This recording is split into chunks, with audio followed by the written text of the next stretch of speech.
Across the vastness of the world's oceans, ships have long vanished without explanation, but stranger still are those that return quietly adrift, intact yet completely empty. No distress calls, no lifeboats, no footprints on deck, just meals left half prepared, logbooks stopped mid-sentence, and engines humming with no hand at the helm. These are not tales passed down through rumor, but events documented in maritime records, found floating far from their intended course.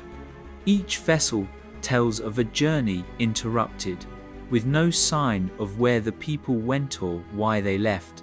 The sea offers no explanations, only silence and the faint echoes of what once was.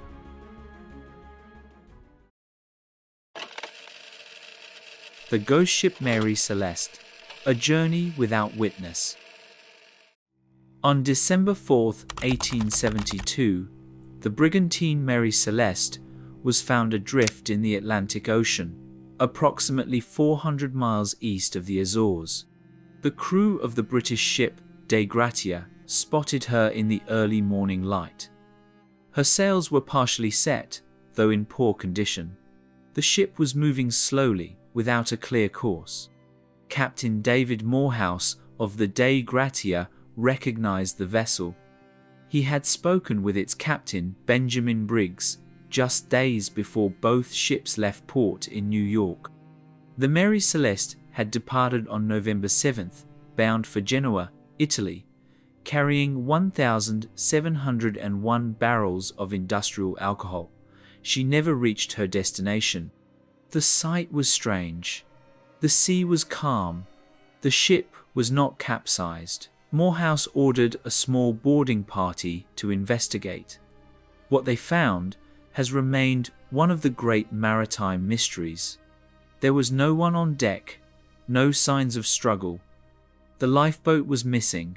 The ship's wheel was unattended.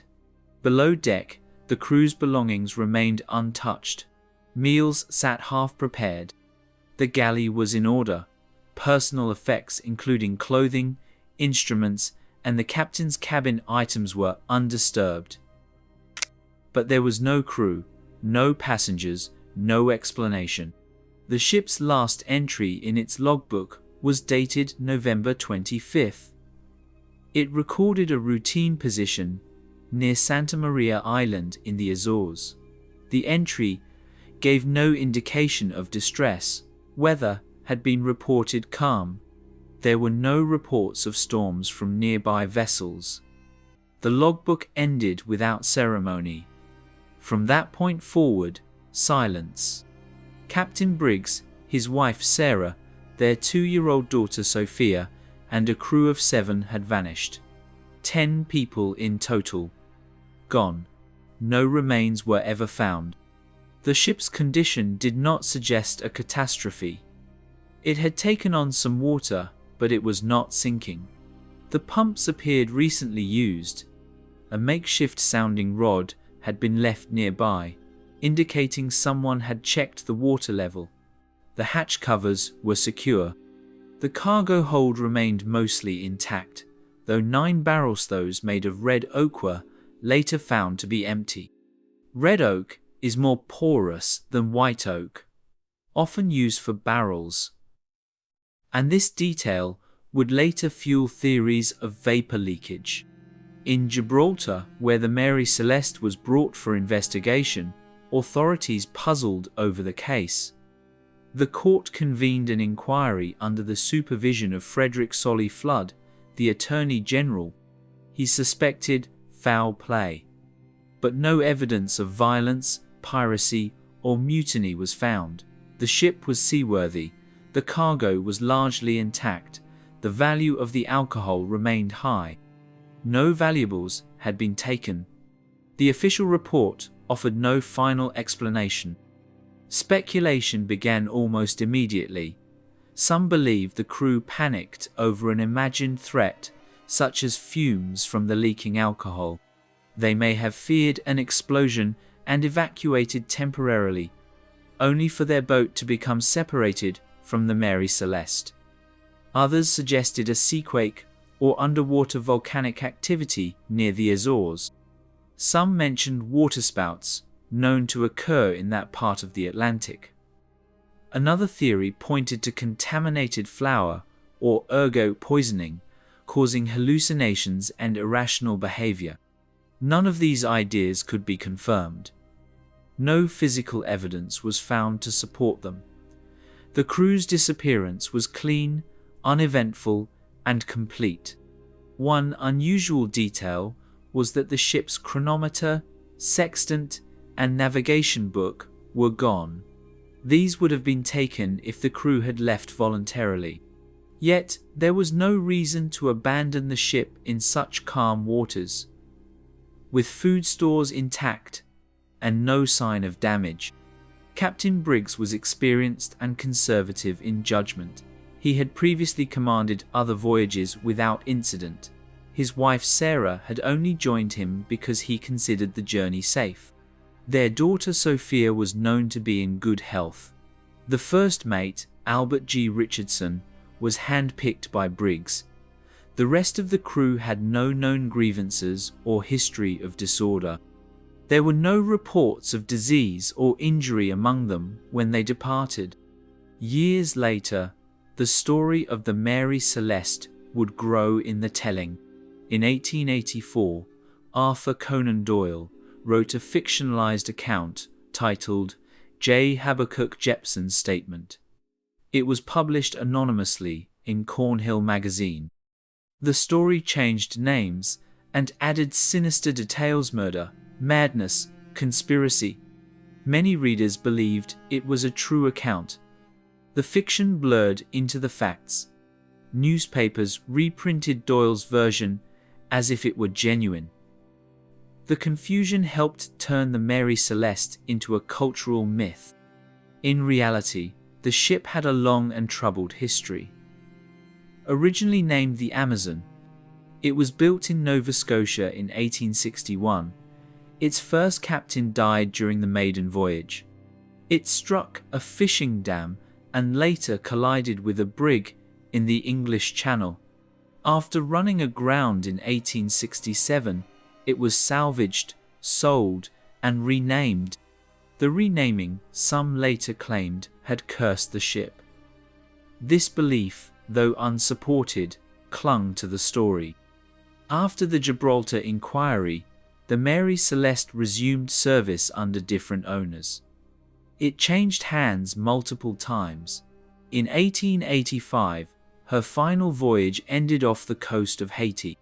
The ship was intentionally wrecked by her captain Gilman Parker in an insurance fraud scheme. Parker was charged with conspiracy to commit insurance fraud, but was not convicted. He died less than a year later, reportedly in disgrace.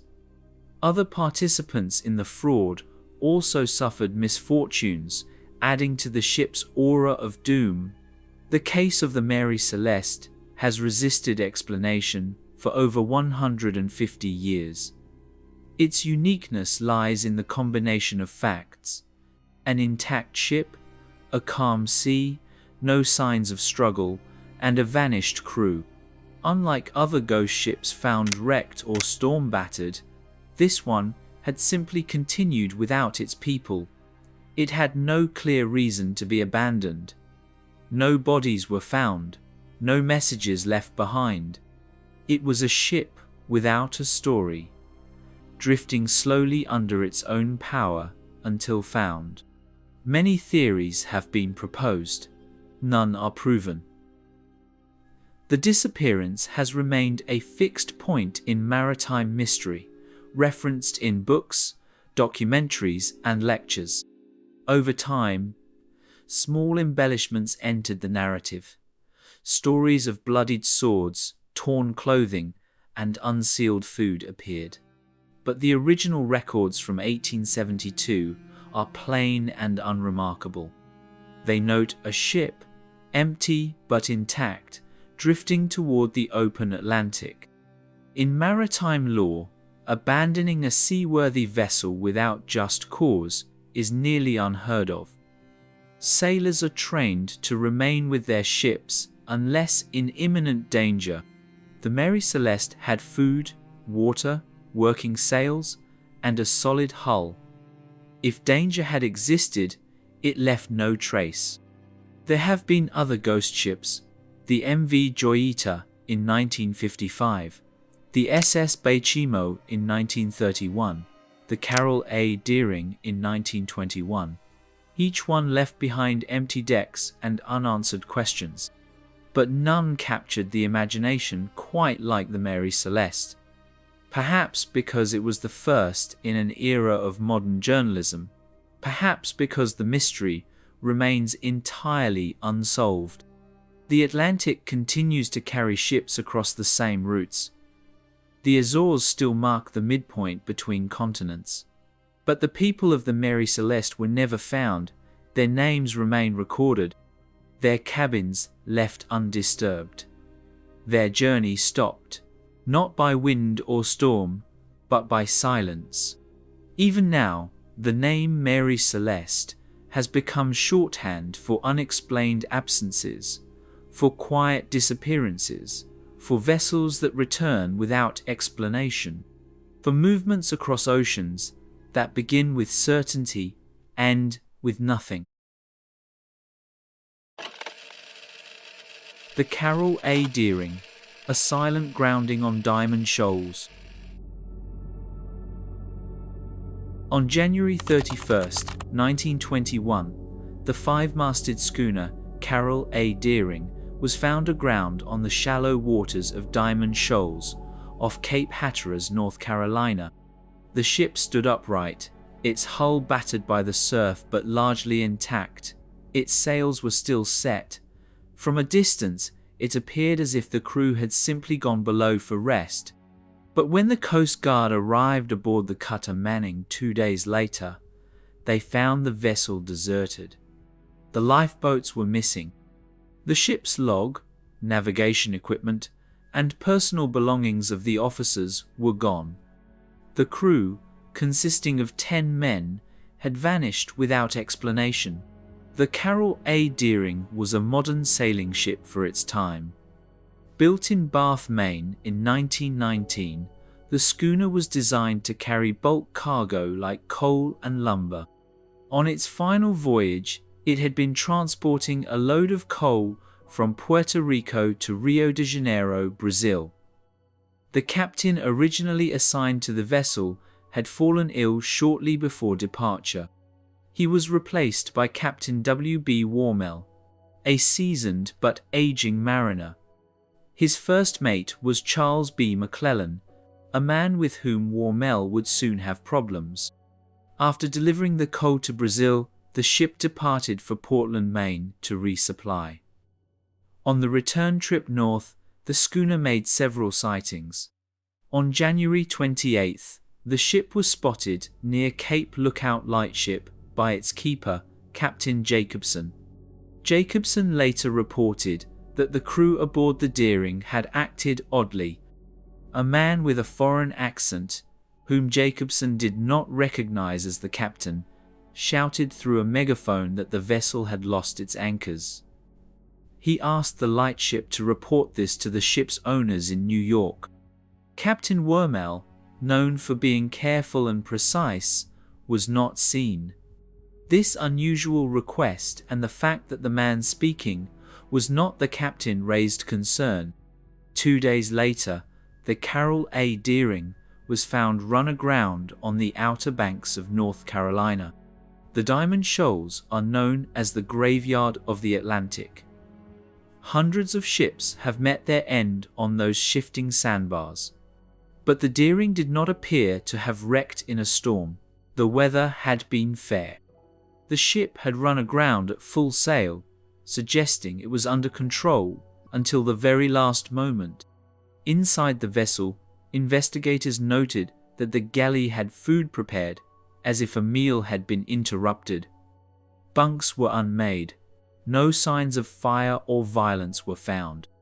Charts and navigation tools were missing. The ship's wheel was unmanned. All lifeboats were gone. but the ship's hull was intact, and the cargo hold was still full of coal. The mystery deepened when the ship's logbook and other vital documents were never recovered. The last confirmed sighting of the Deering was by the lightship, and after that, no messages were received. Several days later, the ship was on the shoals, deserted. There were no distress calls, no flares, no wreckage apart from the grounded vessel. The crew had vanished completely. In the months following the discovery, the US government launched an investigation involving the Departments of Commerce, Justice, and the Navy. Dozens of theories were considered. One idea was that a mutiny had occurred. Reports suggested that Captain Warmel and First Mate McClellan had argued in Rio. Warmel had dismissed McClellan after a drunken outburst, only to reinstate him later. Some speculated that the crew may have turned against their captain, but no physical evidence of a struggle was found on the ship. Another theory involved piracy. Prohibition was in effect at the time, and the Atlantic coast was busy with rum-running operations. Some investigators believed the Deering may have encountered illegal operations and been forcibly taken. Yet, the cargo of coal had no value to smugglers, and nothing on board had been looted. A third explanation pointed to weather. While no storms were reported during the ship's final days, sudden squalls were not uncommon in the region. A storm could have frightened the crew into abandoning ship, but abandoning a seaworthy ship near the coast with no immediate danger was not standard maritime practice. Lifeboats had limited range, and no remains or wreckage from the lifeboats were ever found. The FBI even considered sabotage by communist groups. A series of vessel disappearances around the same time led to theories that a coordinated effort was underway to disrupt American shipping. In the months surrounding the Deering's stranding, several other ships had been reported missing under unclear circumstances. The U.S. consul in Rio had previously reported concerns about radical elements among dockworkers, but these ideas lacked concrete evidence and were eventually dropped. One of the more unusual theories involved the Bermuda Triangle. Though the term had not yet been coined, the idea that ships were disappearing in a defined region of the Atlantic gained attention in later decades. The Deering's final route skirted areas that would later be associated with unexplained vanishings. But in 1921, no one had yet popularized this idea, and no scientific basis supported it. Eventually, the government closed the case without a definitive conclusion. The ship was considered a total loss. Because of the dangerous position of the wreck on the shoals, the Carroll A. Deering was dynamited and destroyed in March 1921. Its remains were scattered across the sands. No trace of the crew or lifeboats was ever recovered. In the years that followed, the Deering became part of American maritime law. Its sudden grounding, missing crew, and odd last communication from a non-captain figure made it stand out. Though less globally famous than the Mary Celeste, the Deering was more modern, larger, and part of a more complex geopolitical moment. Unlike many ghost ships, it had been observed just days before grounding, under suspicious conditions. The logbook was never found. The anchors, mentioned as missing in the final sighting, were also not located. Captain Warmel's widow insisted that her husband would never have left the ship under such conditions. She maintained that something unnatural had taken place. No one could explain why a working ship, with food ready and no storm present, would be left in such a state. The surrounding region, Cape Hatteras and the Diamond Shoals, remained dangerous long after. Even with modern navigation, the sands shift unpredictably. The Carroll A. Deering joined the long list of vessels that met their end there, but few others did so with such eerie silence.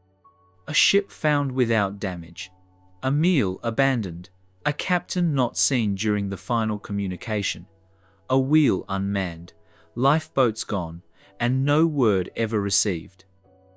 The sea does not explain these moments.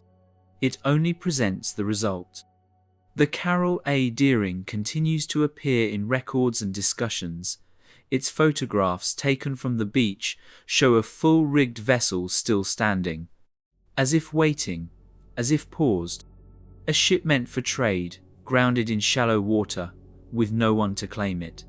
The waves continued, the sands shifted, and the ship was removed, but the absence it left behind has remained. The MV Joyita, found drifting, crew never seen again.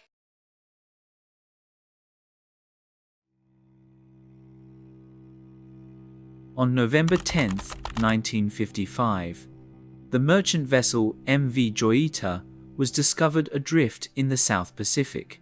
She was found northeast of Vanuatu, Fiji, far off her intended course. The vessel was partially submerged, listing sharply to port. Her hull showed no signs of collision or fire. But she was abandoned. There was no crew, no passengers, no lifeboats. The radio was present, but had been tampered with. A doctor's bag with blood-stained bandages was found. 25 people had set sail. None were ever seen again. The Joyita had departed from Apia Harbor in Western Samoa on October 3, 1955. Her destination was the Tokelau Islands, a routine trip of about 270 nautical miles. The voyage was expected to take 2 days. The ship, a 69-foot wooden vessel, was under the command of Captain Thomas Dusty Miller. He was well known in the region, experienced, methodical, and confident. Alongside him were a crew of 16 and 9 passengers, including a New Zealand physician named Dr. Alfred Parsons. The ship was loaded with cargo, medical supplies, food, barrels of oil, and mailbags. The Joyita had suffered mechanical issues before. One of her 2 engines was not functioning at departure. Captain Miller chose to sail with only 1 working engine. It slowed the vessel, but he believed the weather was calm enough to proceed. No records suggest he anticipated danger. He was known to be cautious, not reckless. The ship never arrived in the Tokelau. Concern grew. By October 6th, a full search and rescue operation was launched. Planes from Fiji and New Zealand scanned the region. Surface vessels were deployed. No debris was found. No signals had been received. The seas remained quiet. Eventually, the search was called off. Then, 37 days later, a merchant ship spotted the Joyita near Vanuatu. She was floating low in the water, tilted heavily. Barnacles covered her hull well above the usual waterline, indicating she had been adrift for weeks. Her deck was flooded, but the hull had not broken. Investigators noted that the vessel, built with cork-lined compartments, was considered unsinkable by design. Even with water damage, she had stayed afloat. When officials boarded the ship, they found a puzzling scene. The wheelhouse was empty. The controls were set to a steady course, but the compass was broken. Charts were missing. The radio was present but disabled. Wires connecting it to the antenna had been deliberately cut. A tangle of wires hung from the overhead. The logbook was gone. So were the ship's log chronometer, sextant, and most of the navigational tools. All 3 life rafts were absent. The galley showed signs of disuse. Cups sat half-filled. A pot of stew had spoiled. The refrigerator was open and empty. Several cans of food in the hold were split open, likely from heat exposure. The medical kit was found with bandages stained in dried blood. Nearby, a pair of men's shoes were discovered on deck. There were no bodies. In the cabins, personal belongings of the crew and passengers had been left behind. Clothes hung in lockers. Blankets were still folded on beds. There were no signs of a struggle, no bullet holes, no fire damage, no indication of theft. The mailbags were unopened. Barrels of oil remained. Yet something had triggered everyone on board to leave. In Suva, an official investigation was opened. The board found that the engine room was in disarray. One engine remained inoperable. The functional engine had been running at some point, but its clutch had failed. This would have left the Joyita dead in the water. The bilge pumps were clogged with debris. Several bulkheads had been damaged. Still, the vessel floated. Investigators also noted the peculiar state of the radio. The ship's main transmission wire had been intentionally cut. This rendered the radio useless. The crew may not have realized the wire had been severed. They would have assumed their distress signals were being sent. Captain Miller, reportedly a competent operator, would have expected a response.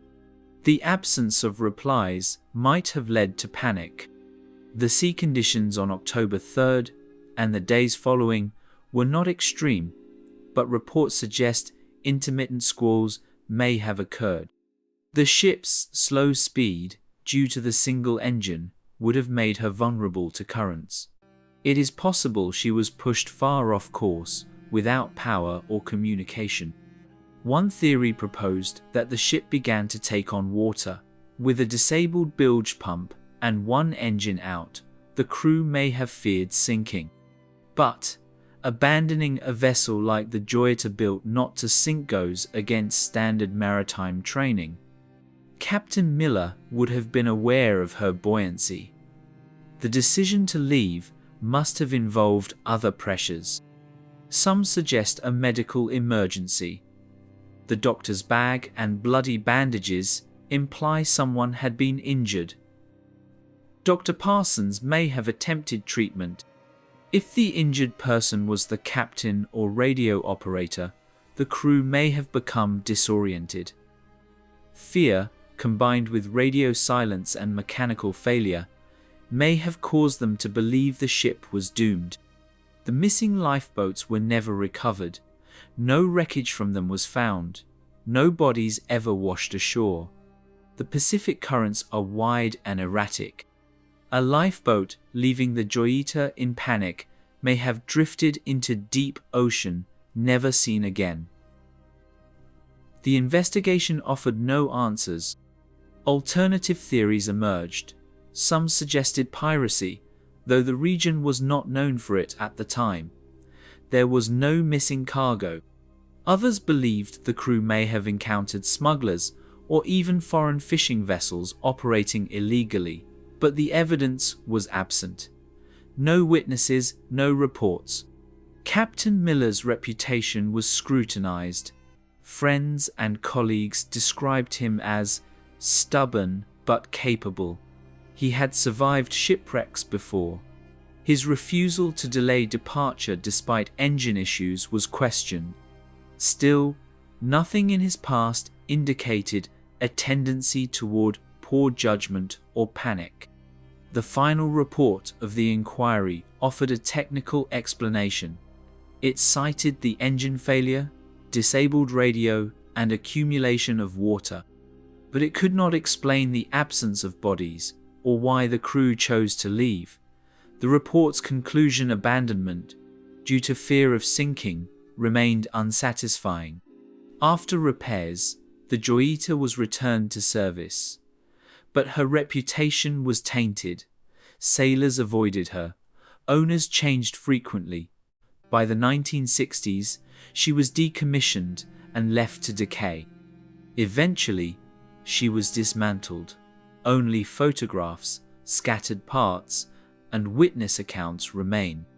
The MV Joyita joined the list of maritime mysteries. Ships found adrift, crews missing, logs absent.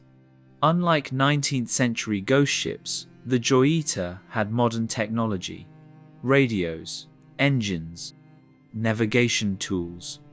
Her disappearance occurred during peacetime, under watchful skies.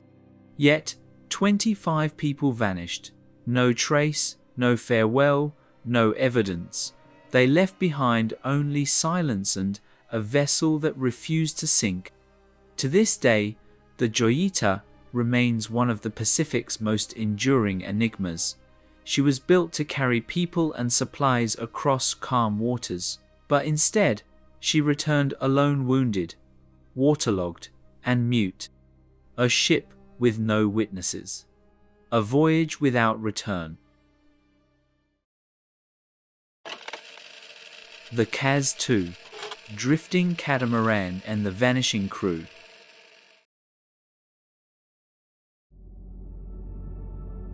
On April 18, 2007, a white catamaran named Kaz II was discovered drifting off the coast of Australia.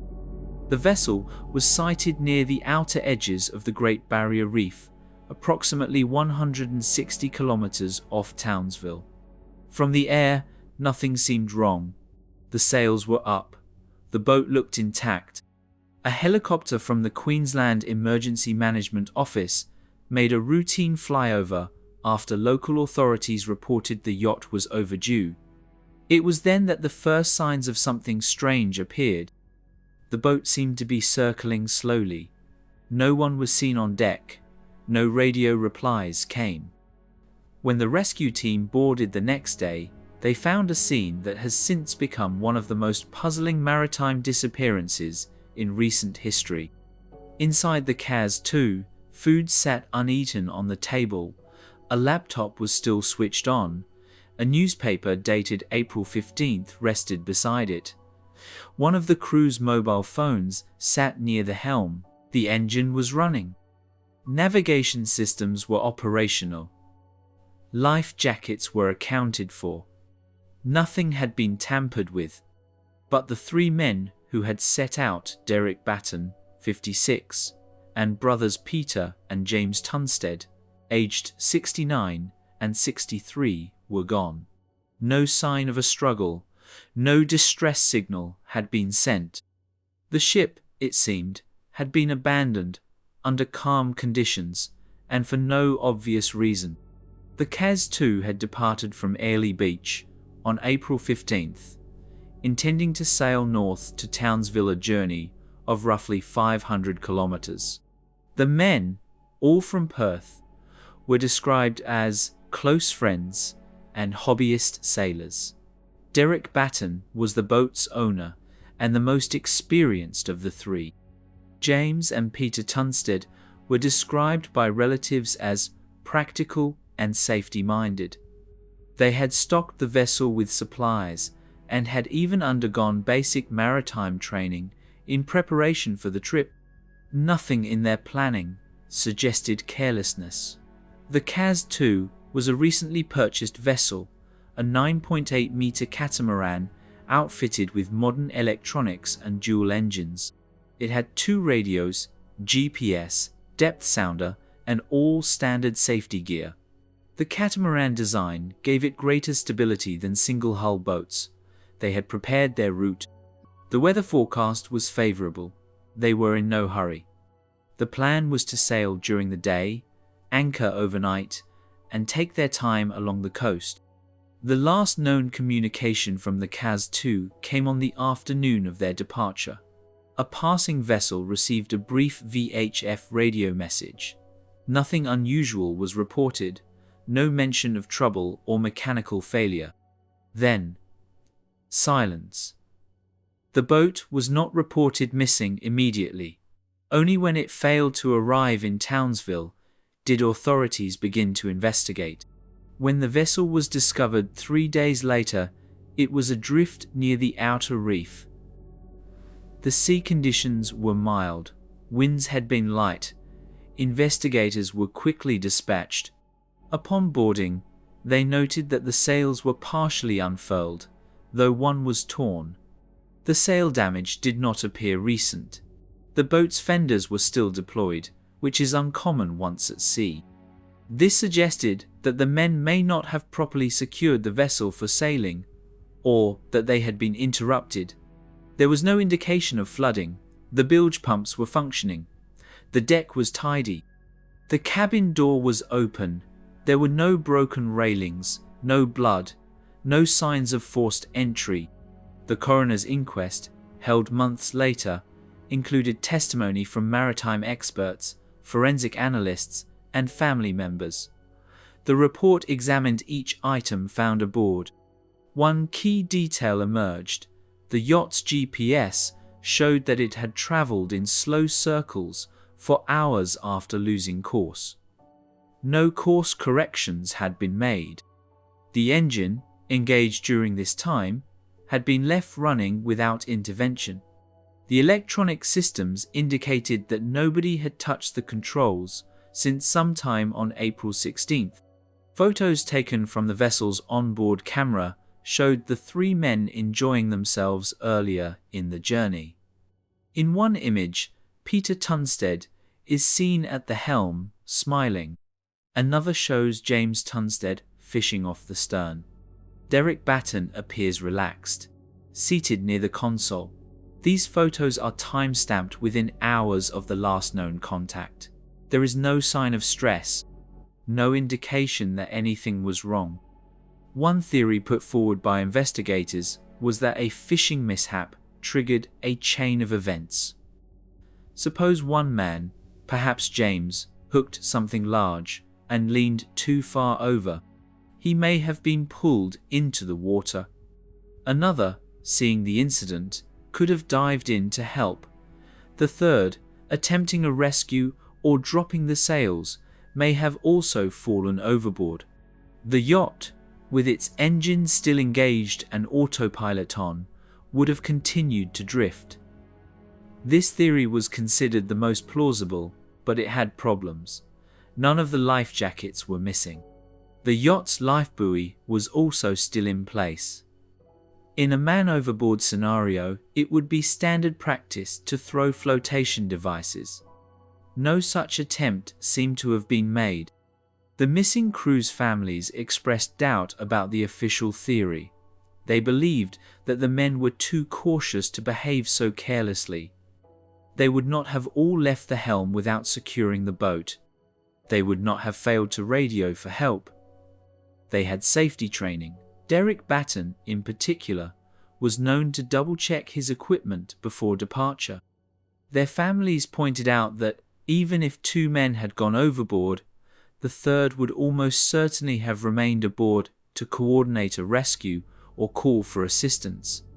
But no such effort appeared to have been made. No evidence of piracy or foul play was ever found. The vessel was not looted. Valuables, including wallets, mobile phones, and electronic equipment, were left untouched.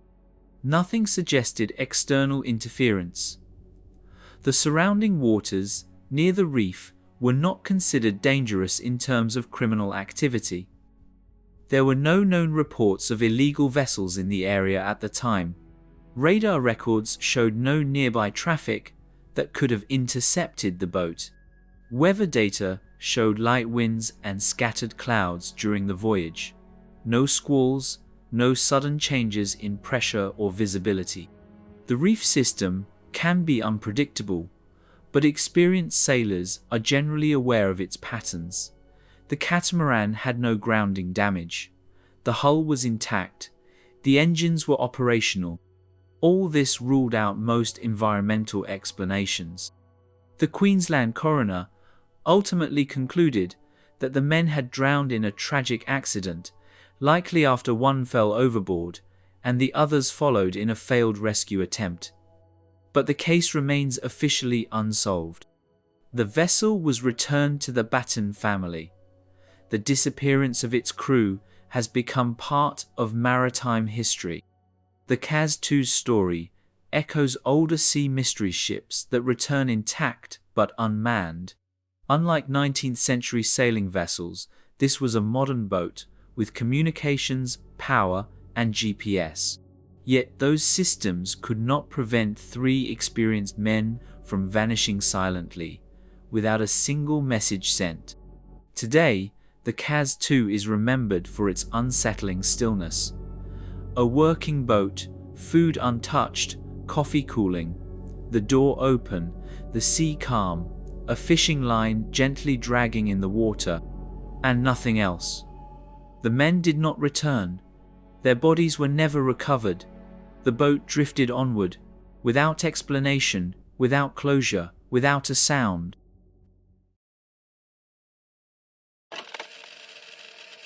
The SV Bellamica, a ghost yacht with no origin.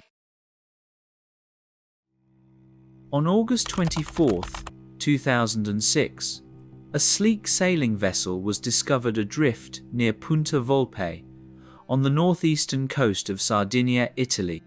A passing Italian Coast Guard patrol noticed the boat, unmoving, in calm water, with no one visible on deck. The sails were partly furled, there was no flag. The name painted on the stern was Belle Amica. The type of vessel was unfamiliar to local authorities. It resembled a vintage schooner, but was built with modern lines and equipment. When they boarded, they found the boat in excellent condition, except for one detail. It was completely abandoned.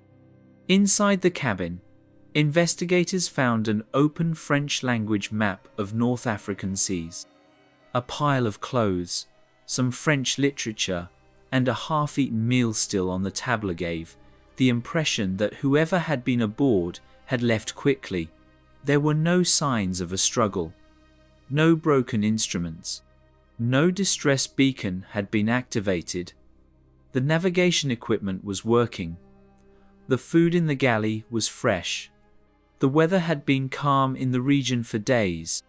The ship had no registration documents on board, no AIS transmitter, no call sign on file. The sails were trimmed properly, indicating it had been under control before being left. A laptop computer was located in the main cabin. It was switched off, no passwords. The language of its interface was set to French. Photographs and notes found aboard also suggested a French-speaking occupant, but there was no sign of any person. At first, authorities suspected the vessel had been used in smuggling. The Mediterranean, particularly the stretch between North Africa and southern Europe, has long been a corridor for both legal and illegal passage. But the Belle Amica carried no contraband. There were no unusual modifications to its hold. Its construction materials were high-end. It was not a converted fishing boat or cargo vessel. It appeared to be a privately owned yacht, possibly custom-built. Its unusual design made classification difficult. It combined classic lines with modern fixtures. Authorities noted that it resembled a 19th-century schooner, but had modern fiberglass inlays and electronics. After several days of public speculation, a man named Franck Rouet-Roux came forward. He was a French citizen residing in Luxembourg. Rouet-Roux claimed to be the vessel's owner. According to his statement, he had anchored the yacht offshore and gone ashore by dinghy to resolve an urgent personal matter. He had not informed the Italian Coast Guard, he said, because he believed the boat would remain safe in open waters. Italian authorities accepted the explanation, but issued a fine for failing to report the vessel's presence. Rouet-Roux presented papers that confirmed ownership. The yacht, however, had never been officially registered with any maritime authority. In most countries, vessels of that size are required to be documented. The Belle Amica had no home port listed on its hull. Rouet-Roux admitted this was an oversight. Despite the apparent resolution, many details remained unclear. Rouet-Roux had not filed a travel plan or notified any coastal authority of his voyage. He could not provide a clear answer about why the vessel had no national markings. When asked why he had left the ship unmanned and adrift, he gave conflicting timelines. At one point, he claimed he had left only hours earlier. But food found on board was partly decayed. Experts believed it had been prepared at least 48 hours before discovery. Some observers questioned whether the man's story aligned with the condition of the ship. It was found with navigational instruments on. Fresh provisions still on the table. A laptop powered off, but left in plain view. If he had planned to leave temporarily, why was no anchor set? The boat was adrift, not moored. Currents near Punta Volpe are mild, but the vessel had drifted close to rocks. Had it not been spotted by the Coast Guard, it could have run aground. Media outlets across Europe picked up the story. The image of a perfectly preserved yacht floating in silence, with no crew and a meal untouched, captured public imagination. It was soon nicknamed the ghost ship of the Mediterranean.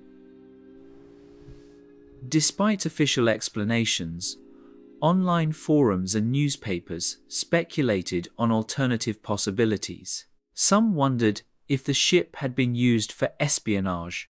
Others suggested it had been abandoned due to criminal activity. A few compared it to the Mary Celeste's iconic 19th century brigantine, found empty in the Atlantic, its crew never found.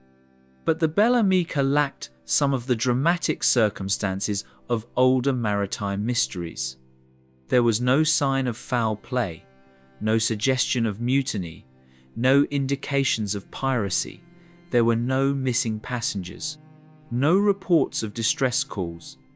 And Rouerou, after paying his fine, returned to Luxembourg and declined further comment. What remained then was a modern ghost ship, whose only mystery was why it had been left to drift. In later months, yacht spotters and naval experts reviewed the ship's specifications. They found no record of its build in known registries. Its dimensions, sail configuration, and equipment did not match any commercially manufactured model. Some concluded it was a one-off design, possibly built in a private European shipyard. Rouerou never confirmed where the vessel had been constructed. The cost of such a custom yacht would have been considerable, yet there was no record of its purchase or commissioning in Luxembourg or France. Its name Belle Amica means beautiful friend in Italianized French. The spelling was odd. Amica is not a French word. It resembled a blend of languages, perhaps deliberate. No prior vessels with that name existed in registries. No maritime traffic had reported its movements prior to discovery. The boat had not passed through any major harbors or ports with inspection procedures. In maritime law, vessels over a certain length must register with a national authority and display identification. The Belle Amica had no such markings. This absence raised additional questions about its previous voyages. Had it avoided ports altogether? Had it stayed offshore for extended periods, refueling and provisioning from private docks? The incident was closed in administrative records. But amateur researchers and sailing communities continued to investigate. Satellite photos from that week showed no other vessels in the area at the time the Belle Amica was found. Wind and current models suggested the ship had drifted slowly for nearly 2 days. This contradicted the timeline given by Rouerou. No missing person reports were filed in relation to the yacht. No insurance claims were made. No ports of departure were documented. The Belle Amica, in official terms, became just another maritime irregularity. But its details remain curious. It was a ship found in perfect shape. No malfunction, no weather event, no theft, no graffiti or vandalism. Electronics working. Navigation gear present. Meals left, as if interrupted. A French owner who departed without alert. A boat with no registration, no flag, and no past. Unlike storm-wrecked derelicts or abandoned cargo ships, the Bella Mica had style. Its appearance suggested a floating home or retreat.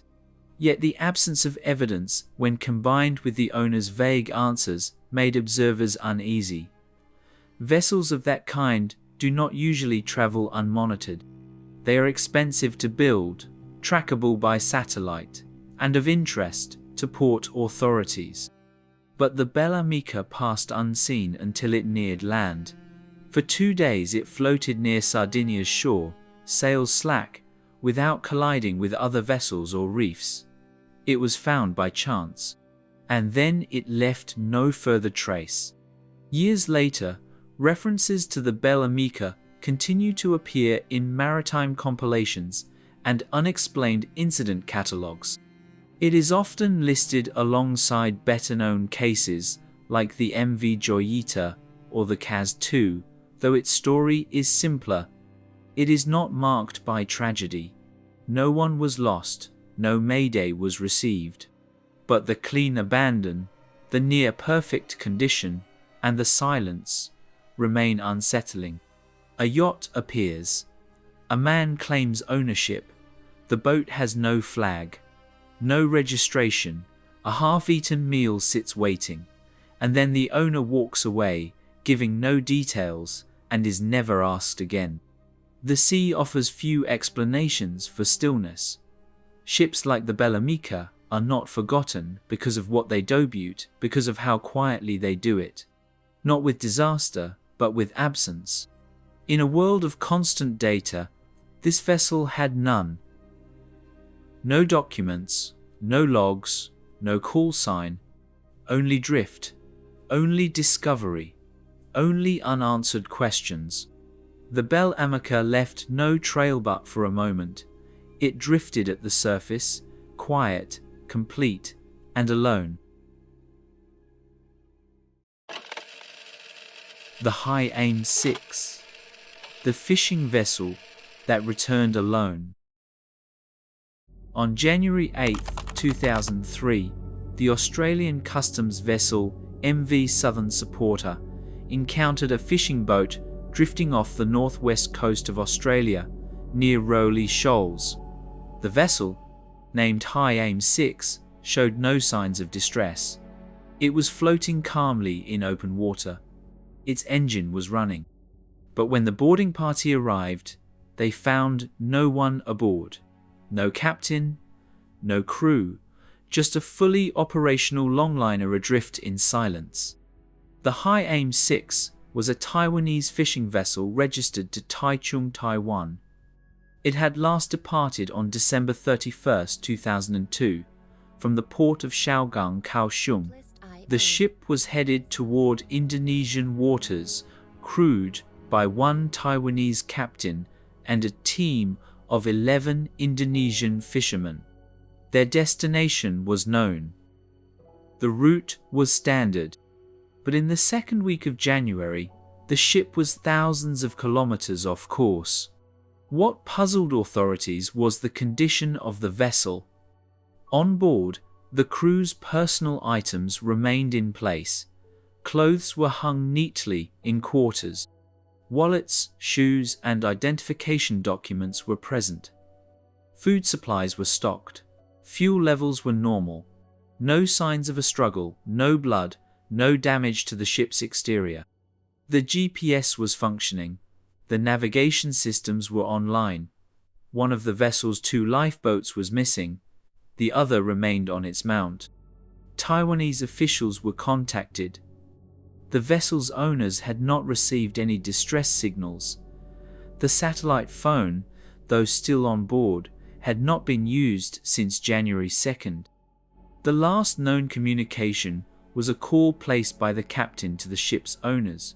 He had reported calm seas and routine fishing conditions. After that, all contact stopped. Australian authorities towed the vessel to Broome for closer inspection. Investigators began examining the High Aim 6 for any trace of the missing crew. None of the 11 men were found. There were no footprints on deck, indicating a fight, no broken glass, no signs of forced entry to the cabins. A medical kit remained unused. The ship's catch several tons of tuna was still stored in the hold.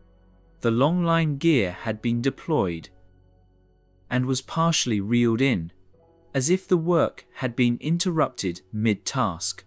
Some believed the crew had abandoned the ship voluntarily, but there was no evidence of weather conditions severe enough to require evacuation. The sea had been calm.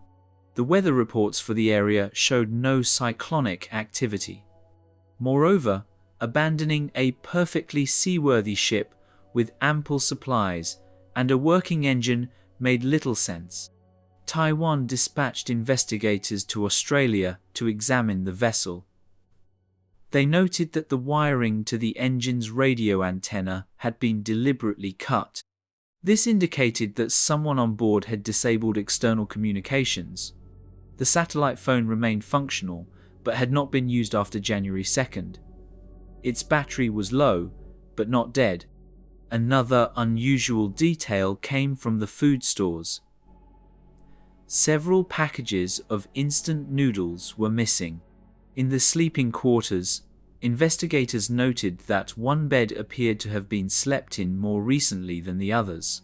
This suggested that someone may have remained aboard after the others disappeared.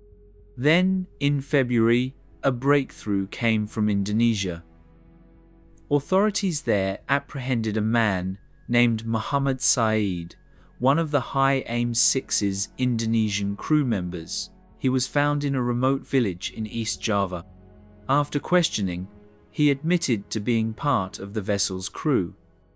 He stated that a mutiny had taken place on board. According to Saeed, the Indonesian crew had grown angry at the captain and chief engineer. The reasons were vague, possibly disputes over pay or treatment. Saeed claimed that both the Taiwanese officers were killed. The bodies, he said, were thrown overboard. Afterward, most of the crew took one of the lifeboats and returned to Indonesia. Saeed himself said he had flown home. How he managed to get from the middle of the ocean to a remote village without documentation was not clarified. Authorities were skeptical of his account. He provided little detail. No other crew members were found.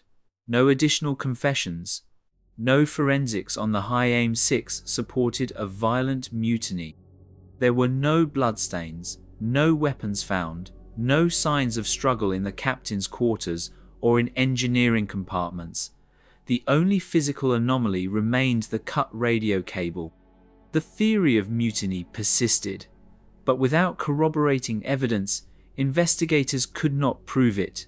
The location where the bodies were allegedly disposed was never identified. No bodies were recovered. No arrests were made beyond Saeed's brief detention. He was eventually released and returned to his village. Taiwanese authorities closed the case without resolution.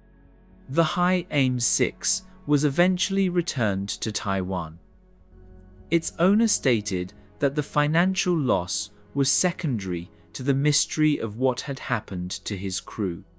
Families of the missing fishermen received no answers.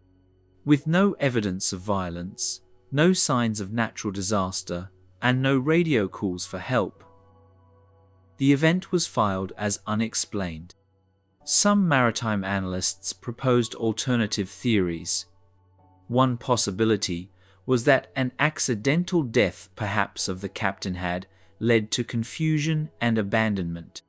Another suggested the crew might have been rescued or picked up by another vessel after some mechanical failure, but these ideas did not align with the known facts. The ship was functional. The weather had been calm. Its course showed no signs of erratic movement. Satellite tracking indicated that the High Aim 6 had been drifting slowly for more than a week before it was discovered. The engine had been left idling. The autopilot was still engaged. The direction of drift suggested it had been deserted sometime between January 3rd and January 5th. But exact timing was impossible to determine. The incident drew comparisons to the CAS-2 case, which occurred 4 years later in Australia.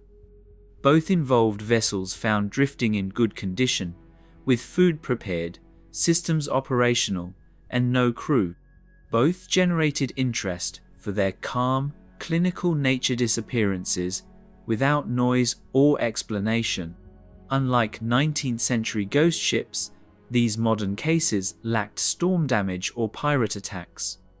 They occurred in known waters, with up-to-date technology and equipment, and yet, in both instances, the ocean returned the vessel but not its people.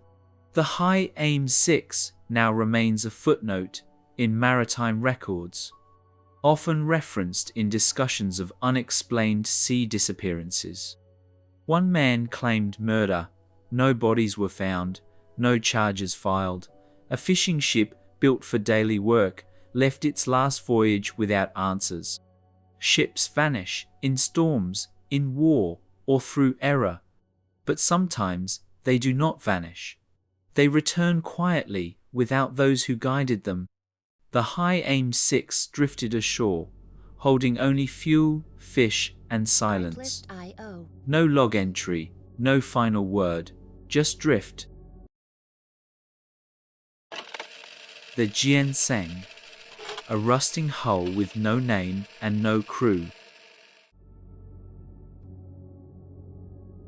On March 24, 2006, a routine surveillance flight by the Australian Customs Service spotted an unfamiliar vessel drifting in the Gulf of Carpentaria. The ship was located about 180 kilometers southwest of Weipa, Queensland. It had no visible name, no flag, no identification markings of any kind. The vessel was not emitting any distress signals. It was floating listlessly in calm water. Days later, when the Customs Patrol vessel Storm Bay reached it, they found a large, rusted, and completely abandoned tanker. It would become known as the Jianseng. From a distance, the ship appeared neglected. Paint peeled from its hull, parts of the superstructure were damaged, but it was afloat, not listing, and did not appear to have suffered any recent impact. When the boarding team stepped onto the deck, there was no one to greet them. No crew, no signs of life, not even a dog or bird. It was silent. The vessel's engines were non-functional. Its generator was not running. There were no lights. It had clearly not been under power for a long time. Inside, the situation grew stranger. The ship carried no cargo, but in the hold were large quantities of rice, mostly spoiled, stored in torn sacks. There was no paperwork explaining the cargo, no bill of lading, no shipping documentation. There were no charts, logs, or ship records. Navigation systems had been removed or stripped for parts. The wheelhouse was in disrepair. The kitchen was empty. The living quarters were stripped of personal items. No passports, no photos, no clothing. The only remaining features were worn furnishings and broken equipment. The vessel had no visible registration.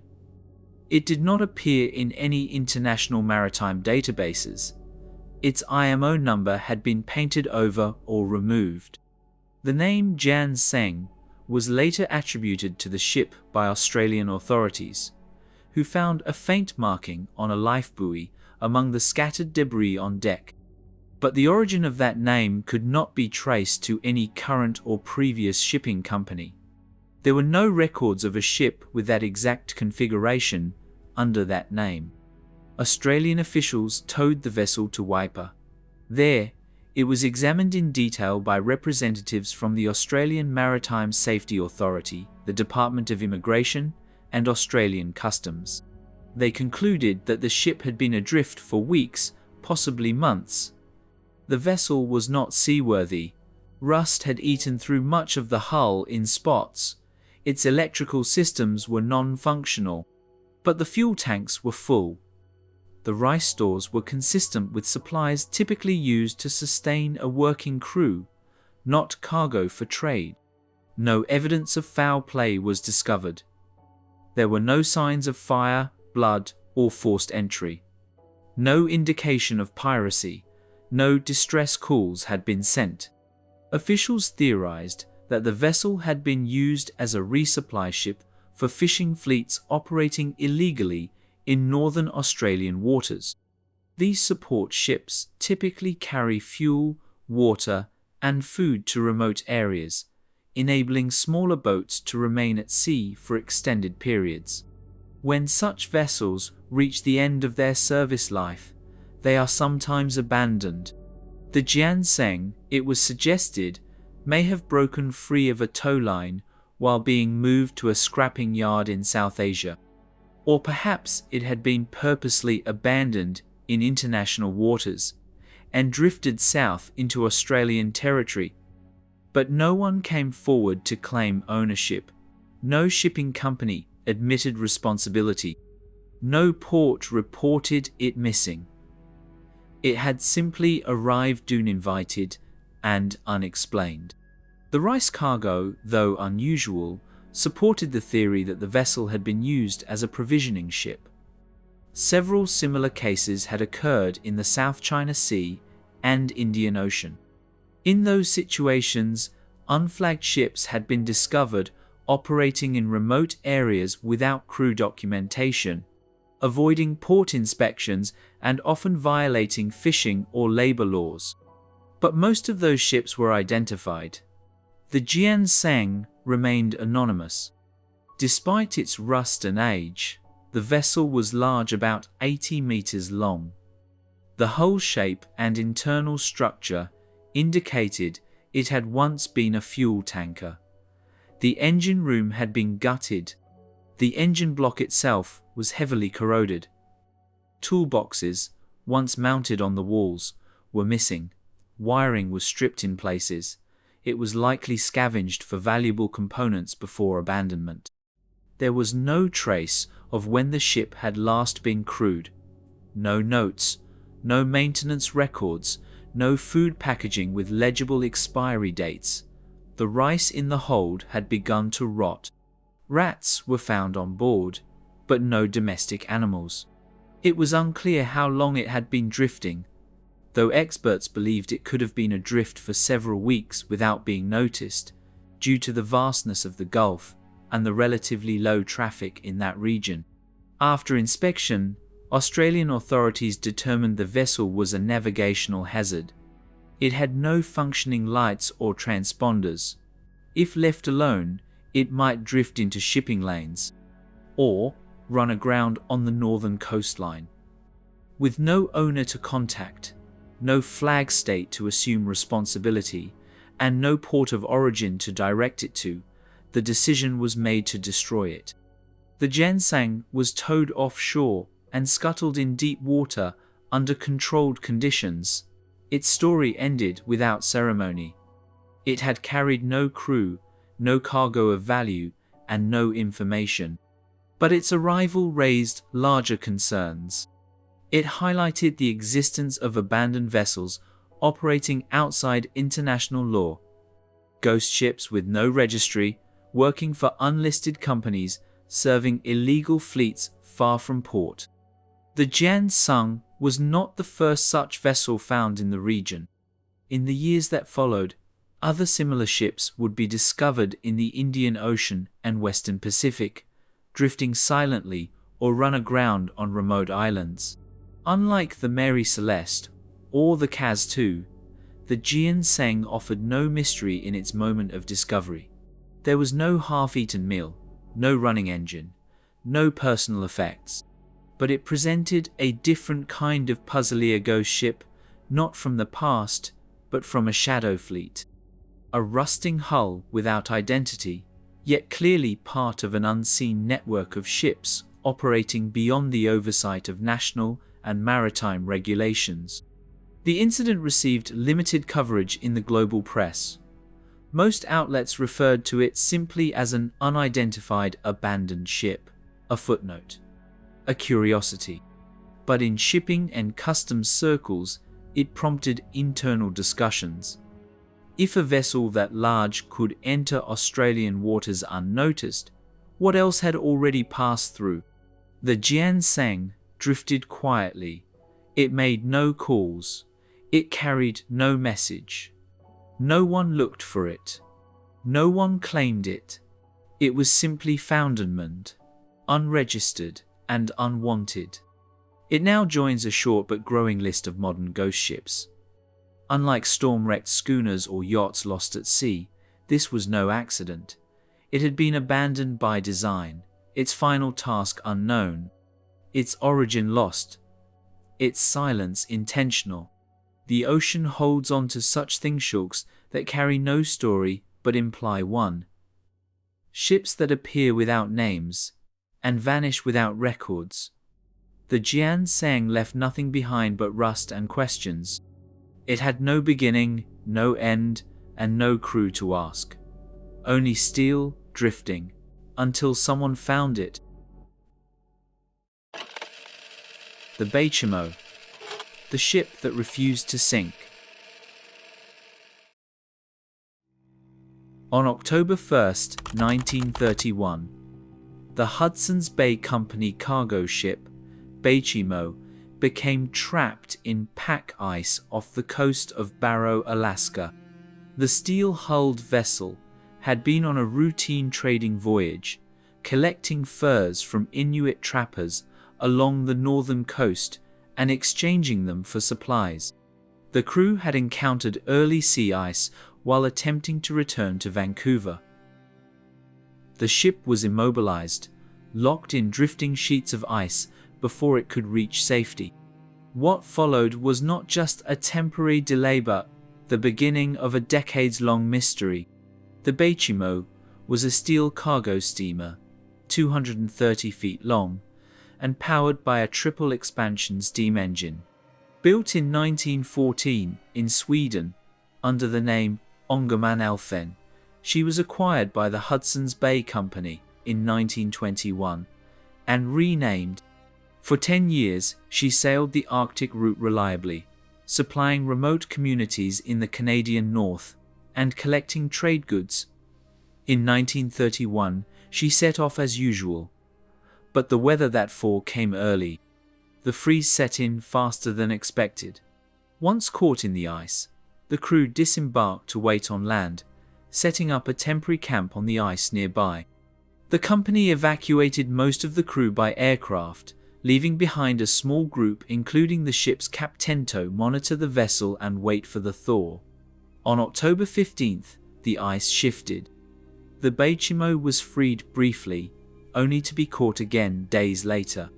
Then, without warning, a blizzard struck on November 24th.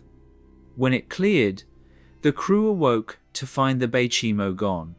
At first, they assumed the ship had sunk, pulled beneath the ice by pressure ridges or cracks. But days later, an Inuit seal hunter reported sighting the vessel about 45 miles to the southwest. The crew tracked it down and found it again adrift but intact. After assessing the damage and the worsening conditions, the Hudson's Bay Company decided the ship was no longer worth saving. The remaining crew salvaged what they could and abandoned her. The Arctic was expected to claim the vessel soon, but it didn't. The Beichimo, instead of sinking, remained afloat for years. Then, decades. Over the next 38 years, the Beichimo would be sighted repeatedly, still adrift in Arctic waters. Inuit hunters, coastal settlers, and passing ships all reported encounters with the phantom steamer. It was usually seen lodged in pack ice, drifting slowly, or floating just offshore. The sightings became so regular that maps of the region began to mark her last known locations. In March 1933, a group of Inuit people boarded the vessel near Wainwright, Alaska. They reported finding the ship mostly intact, though weathered.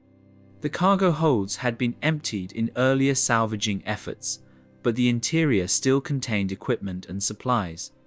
There were no footprints in the snow, no signs of life, just the wind and the ship.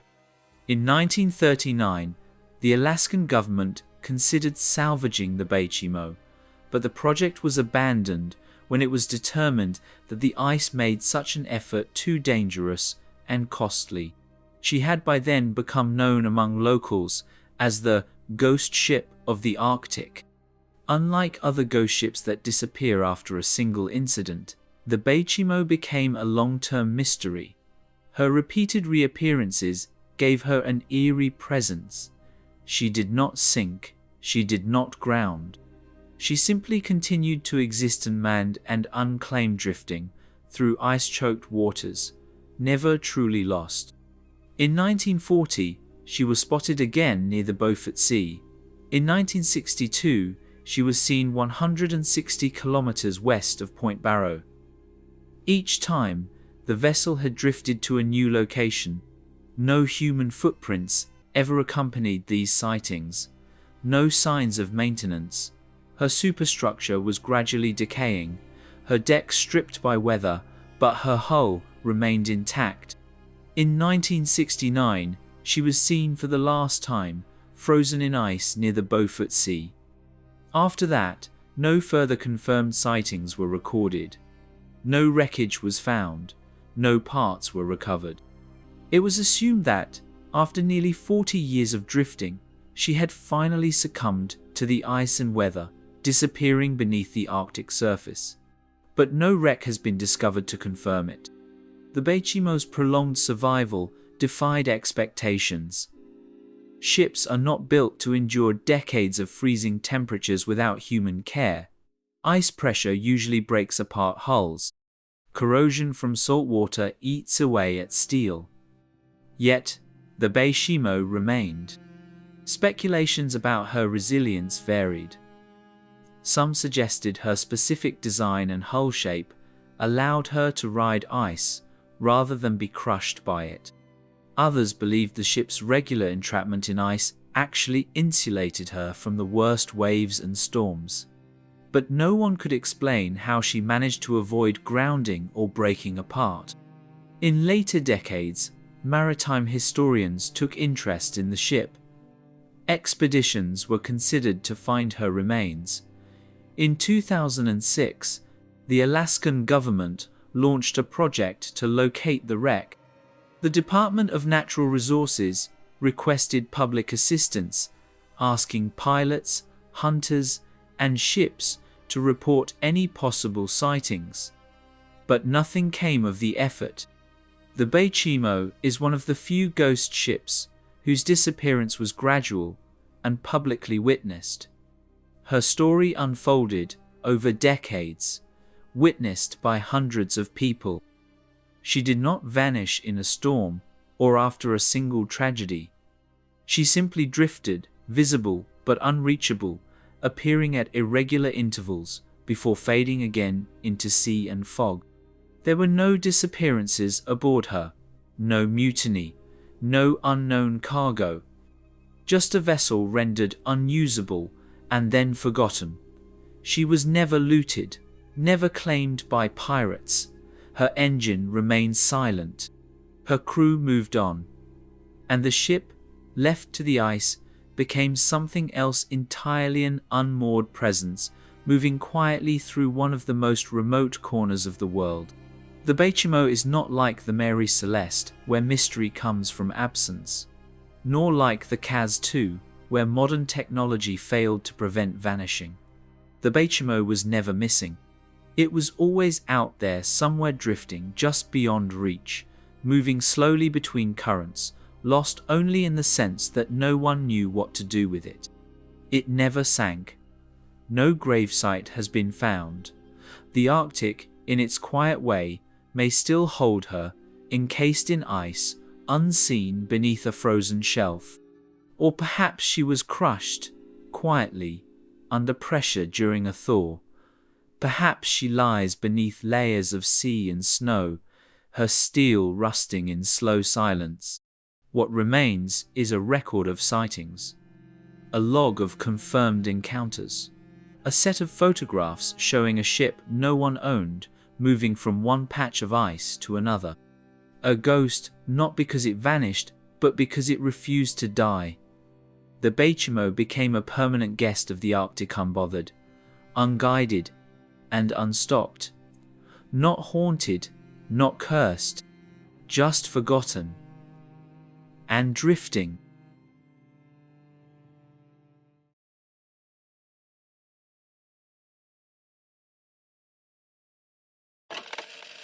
The Resolven, a ship left intact with no crew aboard.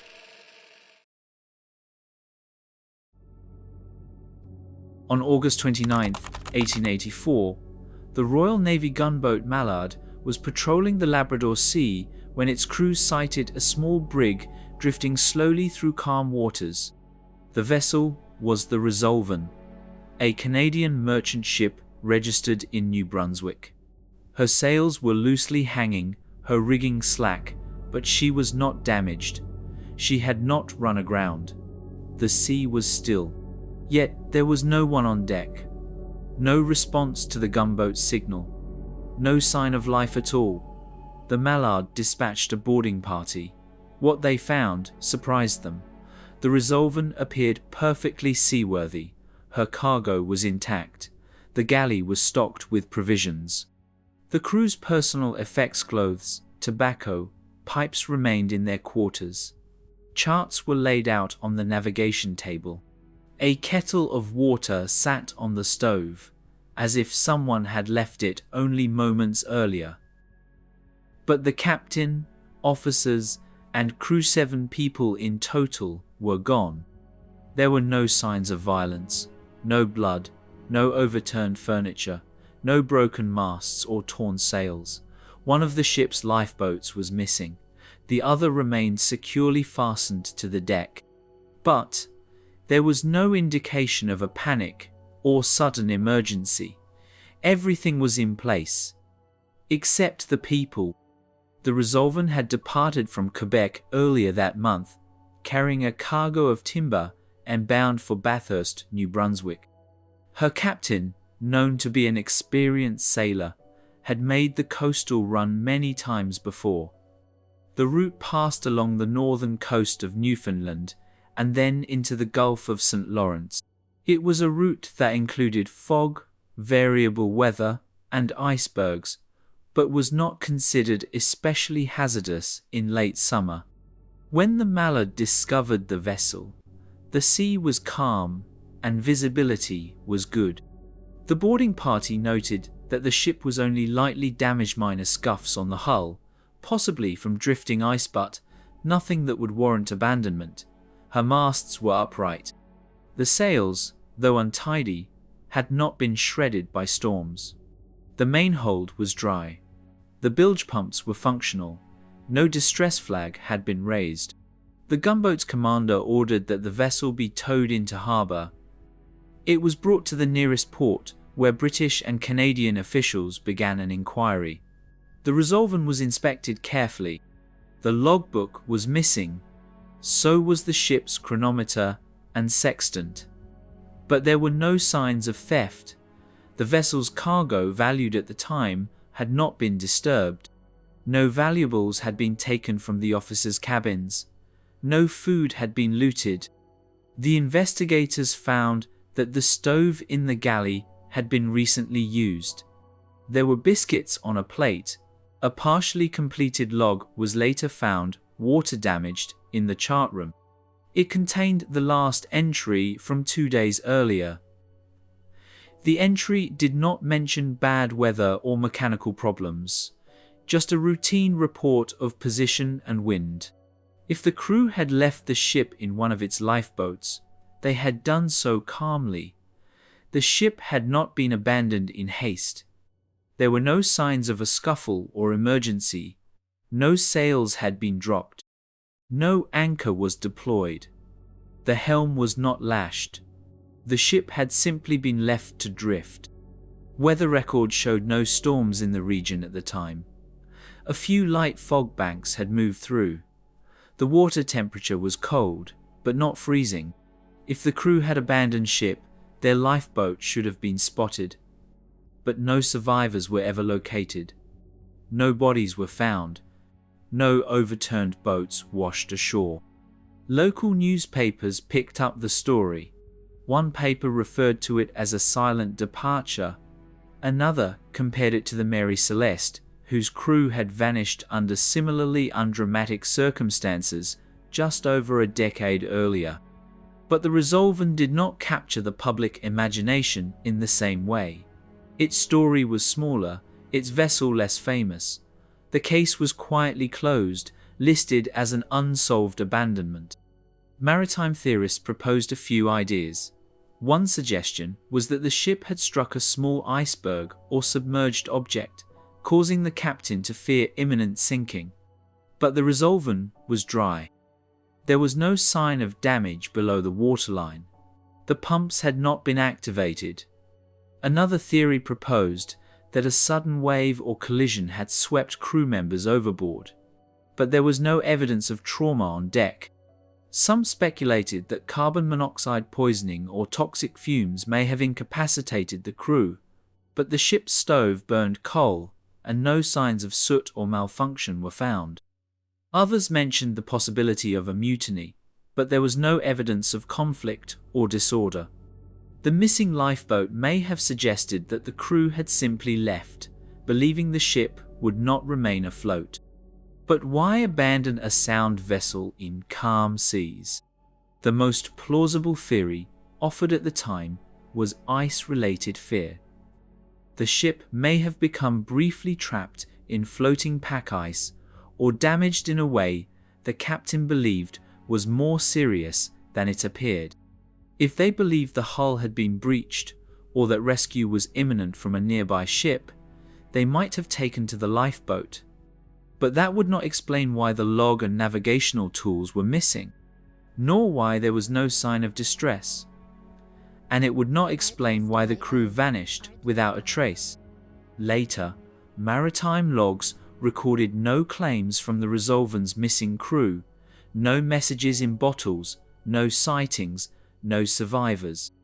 In the years that followed, the ship's name occasionally appeared in compilations of strange sea stories, usually alongside more dramatic examples. But it remained one of the quietest disappearances. No storm, no battle, no flames, just a floating merchant brig with meals prepared, rigging slack, and nothing to explain the silence.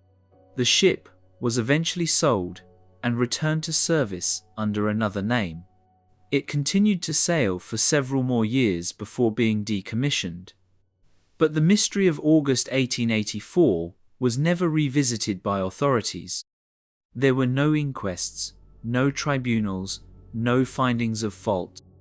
The Resolven was not a famous ship.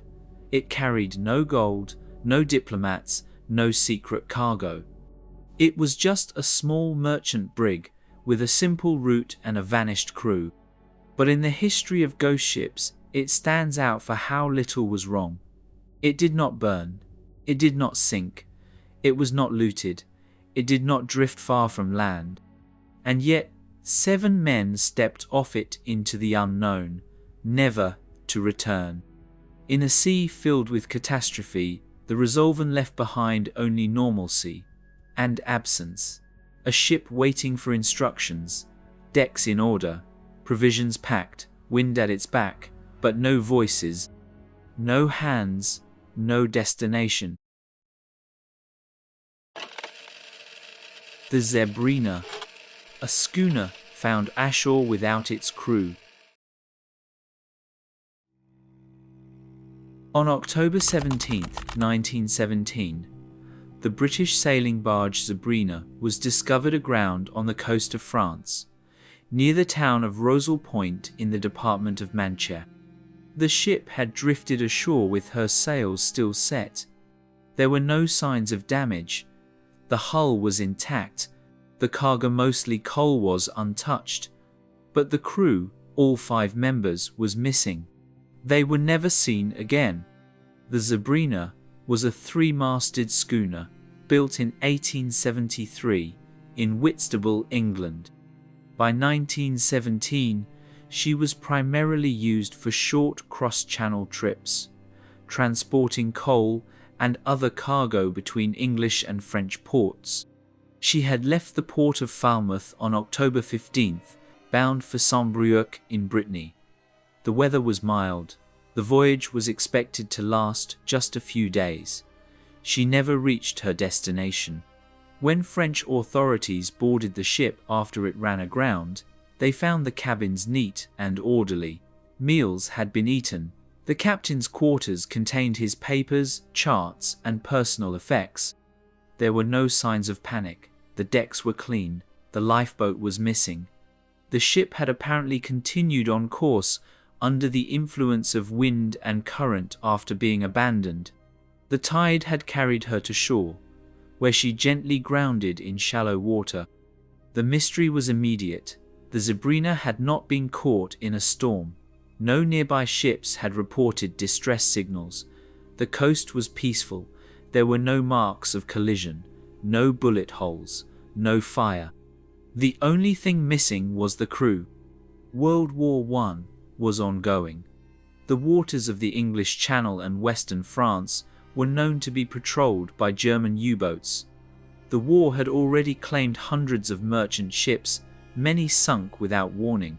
At the time, the prevailing theory was that the Sabrina had been intercepted by a submarine.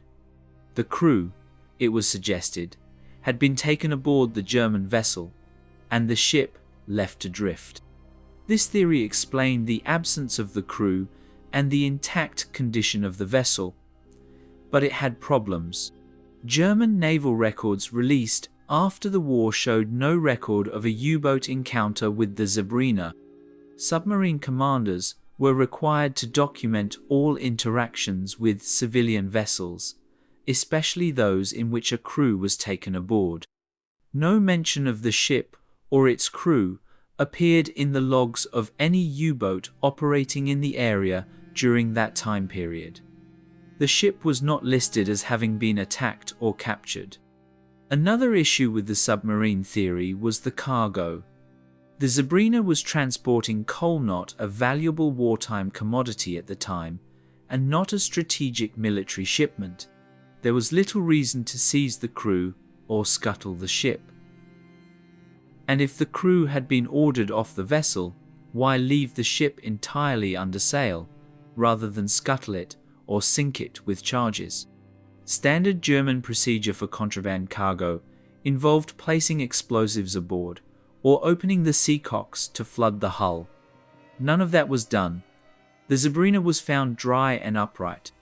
A second theory suggested that the crew may have panicked after seeing a periscope or believing themselves to be under attack. They could have fled in the lifeboat, abandoning the ship in haste. If that had happened, they may have been lost at sea, swamped by waves, or caught in rough current. But conditions in the channel were calm at the time of the voyage. The French coast was not far, and the missing lifeboat was never found. No wreckage from it ever washed ashore. No bodies were recovered. The lack of damage to the ship continued to puzzle investigators. The masts were intact. The sails, while loosened by wind, had not been torn. The rigging was slack but not broken. No halyards had been cut. The rudder and wheel were functional. The ship had drifted on a straight path before grounding. It had not been left in disarray. The Sabrina was towed off the beach and returned to service. The British Board of Trade conducted a brief inquiry but found no evidence of negligence or crime. No report was filed. The ship was not marked as lost or damaged. It simply resumed its commercial work. The missing crew was declared lost at sea. Their families received no further information. In the years that followed, the story faded from public attention. The First World War had created thousands of maritime casualties, both civilian and military. One missing crew of 5 was not unusual in the context of submarine warfare. But maritime historians continued to note the strangeness of the Sabrina's condition. Unlike other wartime losses, there were no reports of enemy fire and no signs of forced boarding. The only missing object was the lifeboat. The ship itself had not been looted. The crew's belongings remained. Watches, boots, tools, and clothing were left behind. The vessel's papers were untouched. It was not stripped, not sabotaged, not hidden, just empty. Some speculated that a sudden medical emergency such as food poisoning or gas exposure could have affected the crew, but no evidence supported that idea. There were no signs of contamination, no chemicals were stored on board, and no other ships reported illness or similar events in the region. The exact sequence of events remains unclear. The most plausible suggestion remains that the crew voluntarily abandoned the ship. Why they did so, however, is not known. Whether it was due to misperception of threat, confusion, or some unknown encounter at sea is unresolved. The Sabrina's case remains one of the few maritime incidents in which a vessel was found entirely intact, under sail, with cargo in place, yet with every human being missing. It is the calmness of the scene that stands out. The ship was not in chaos. The sea was not stormy. The war was not visible on the horizon. Just 5 men gone, a lifeboat missing, and a ship quietly beached, as if steered by invisible hands to the French shore. The Sabrina was eventually scrapped in the 1930s, having returned to trade service after her brief moment of mystery. No further incidents occurred aboard her. No new information about the lost crew ever surfaced. Today, the ship is remembered primarily for that 2-day gap in 1917, when something unknown happened, quietly, without force, and left no mark but an empty deck.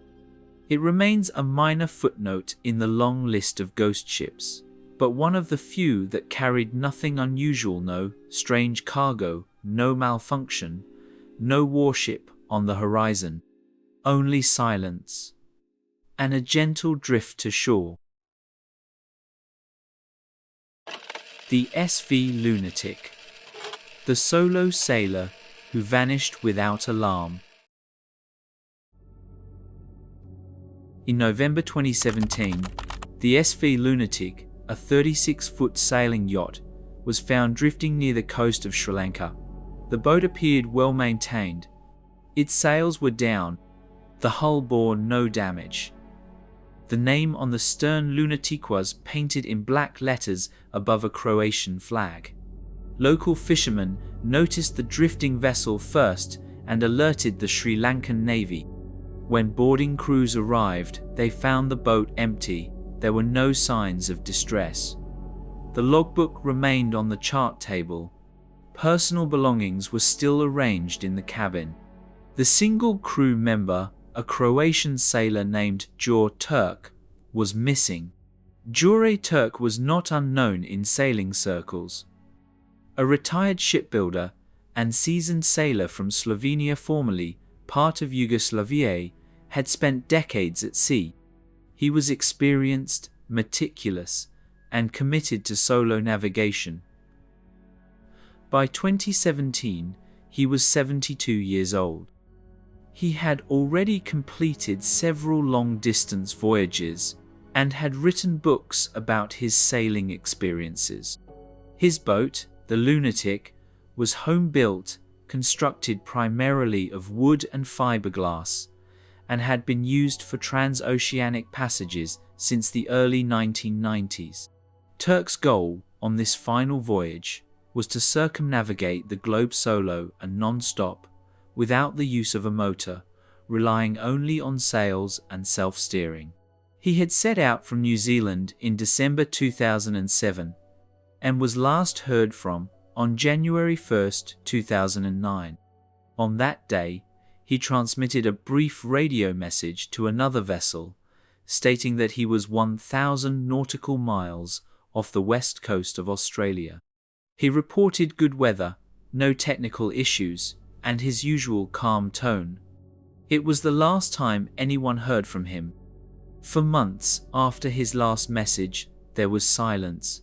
No distress calls were received. No emergency beacons were triggered. No sightings were confirmed. Friends, family, and fellow sailors monitored his expected course but received no updates. The ocean remained quiet. Then, in April 2009, a passing merchant ship sighted the lunatic adrift in the Indian Ocean, over 500 nautical miles from the nearest land. The ship approached but did not board. Later that month, another vessel spotted the yacht again still drifting. This time, the sails were tattered, the hull was weather-beaten. No movement was observed on board. The ship did not stop to investigate. It was not until months later, when Sri Lankan authorities recovered the vessel near their coastline, that the lunatic's condition was formally documented. The hull was intact, the cabin was dry, the sail rigging was mostly in place, though worn by exposure. Navigation tools were found inside. Charts were marked. The logbook ended on January 2, 2009, one day after Turk's last known radio message. The entry contained nothing unusual, just a location, a wind speed, and routine notes about direction and sail trim. His personal belongings were untouched. There was no evidence of struggle, no broken lines, no sign of piracy. His harness was missing, suggesting he may have been clipped in when last on deck. But the tether was not found. His life jacket was also absent. The implication was that he had gone overboard, possibly while adjusting sails or during routine checks. In high seas or a sudden swell, even an experienced sailor can be caught off balance. The self-steering vane was still attached. The compass, though worn, remained functional. The vessel showed no sign of collision. There were no reports of storms in the area on the dates surrounding his last transmission. The sea had been moderate. Winds were steady. Turk's disappearance was ruled accidental. Most believe he was lost overboard while sailing solo, something not uncommon in long-distance, single-handed navigation. Without another person on board, a sailor who falls into the ocean is unlikely to be recovered. Even with a tether, accidents can happen. If the tether fails, or if the sailor cannot climb back aboard, the result is usually fatal. The yacht, once recovered, was brought to shore and inspected by regional authorities. It was later moved to a harbour in Colombo. The Slovenian government acknowledged Turk's presumed death and praised his contributions to sailing literature and solo navigation. He was eulogized as a quiet, determined sailor who pursued his passion to the end. Turk had written before about the psychological effects of solitude at sea. In one of his earlier works, he noted that the sea asks for everything and offers nothing back. He was not naive about the risks. His boat was small, Spartan, and designed for endurance rather than comfort. He carried a shortwave radio, a wind-powered generator, and enough provisions for months. He did not carry an Eperba decision. That puzzled some, but reflected his wish to complete the journey in full independence. The lunatic's final months of drift added to its quiet symbolism. It remained at sea long after its skipper was gone, traveling on wind alone, with no guidance, no correction, no course. Sailors who later viewed the vessel, noted how intact it was. The tiller rope was still in place. Cooking utensils sat neatly in a box. Charts were rolled and secured. There was no panic in the scene, just absence. Unlike other ghost ships, the Lunatic was not a mystery of sudden disappearance or possible mutiny. It was the natural endpoint of a solo sailor's life at sea. A man on a small vessel, carrying his logbook, navigating by stars, and trusting wind vanes over engines. It did not return under sail. It drifted, waiting. The ocean, indifferent, brought it back. Some pieces of the Lunatic were preserved. Photographs were taken. The story was shared across sailing forums and quiet maritime circles. But there was no public outcry, no investigations beyond what was required, no scandal. Just the facts, a name, a date, and an empty deck. Turk's son, also a sailor, wrote that his father would not have wanted a dramatic ending. He said that disappearing at sea was not tragic to his father, was peaceful. In a letter he wrote, "He vanished in the place he loved most. He was alone, but he chose to be." The Lunatic, named perhaps as a nod to the solitude its captain embraced, now exists as a footnote in the long ledger of ghost vessels. But unlike those abandoned in panic or lost in war, it tells a different story. Of endurance, of quiet routine, and of a sailor who sailed into the sea, made his notes, adjusted his sail sand, never came back. The SV Sayo, found adrift with a dead captain still aboard. On February 25, 2016, local fishermen off the coast of Borobo in Surigao del Sur in the southern Philippines noticed something unusual. A small white sailing yacht was drifting slowly, alone, with no visible crew. The vessel's mast was damaged, the sails were torn and hanging loose. Algae and salt stains ran along the waterline. It looked aged, but not destroyed. It simply appeared adrift. The fishermen approached cautiously and called the local coast guard. When a boarding party arrived, they found the yacht eerily silent. Its name, painted in black lettering on the stern, read Sayo. When they entered the cabin, the scene was still and undisturbed. Inside the navigation area, slumped over the desk, was the mummified body of a man. He was seated, hunched forward slightly, one hand resting on the table, the other still near a pen. Charts and papers lay scattered in front of him. A pair of eyeglasses rested near the edge. There were no signs of violence, no blood, no panic. The windows had been shut. The cabin was dry, windless, and quiet. There was no one else aboard.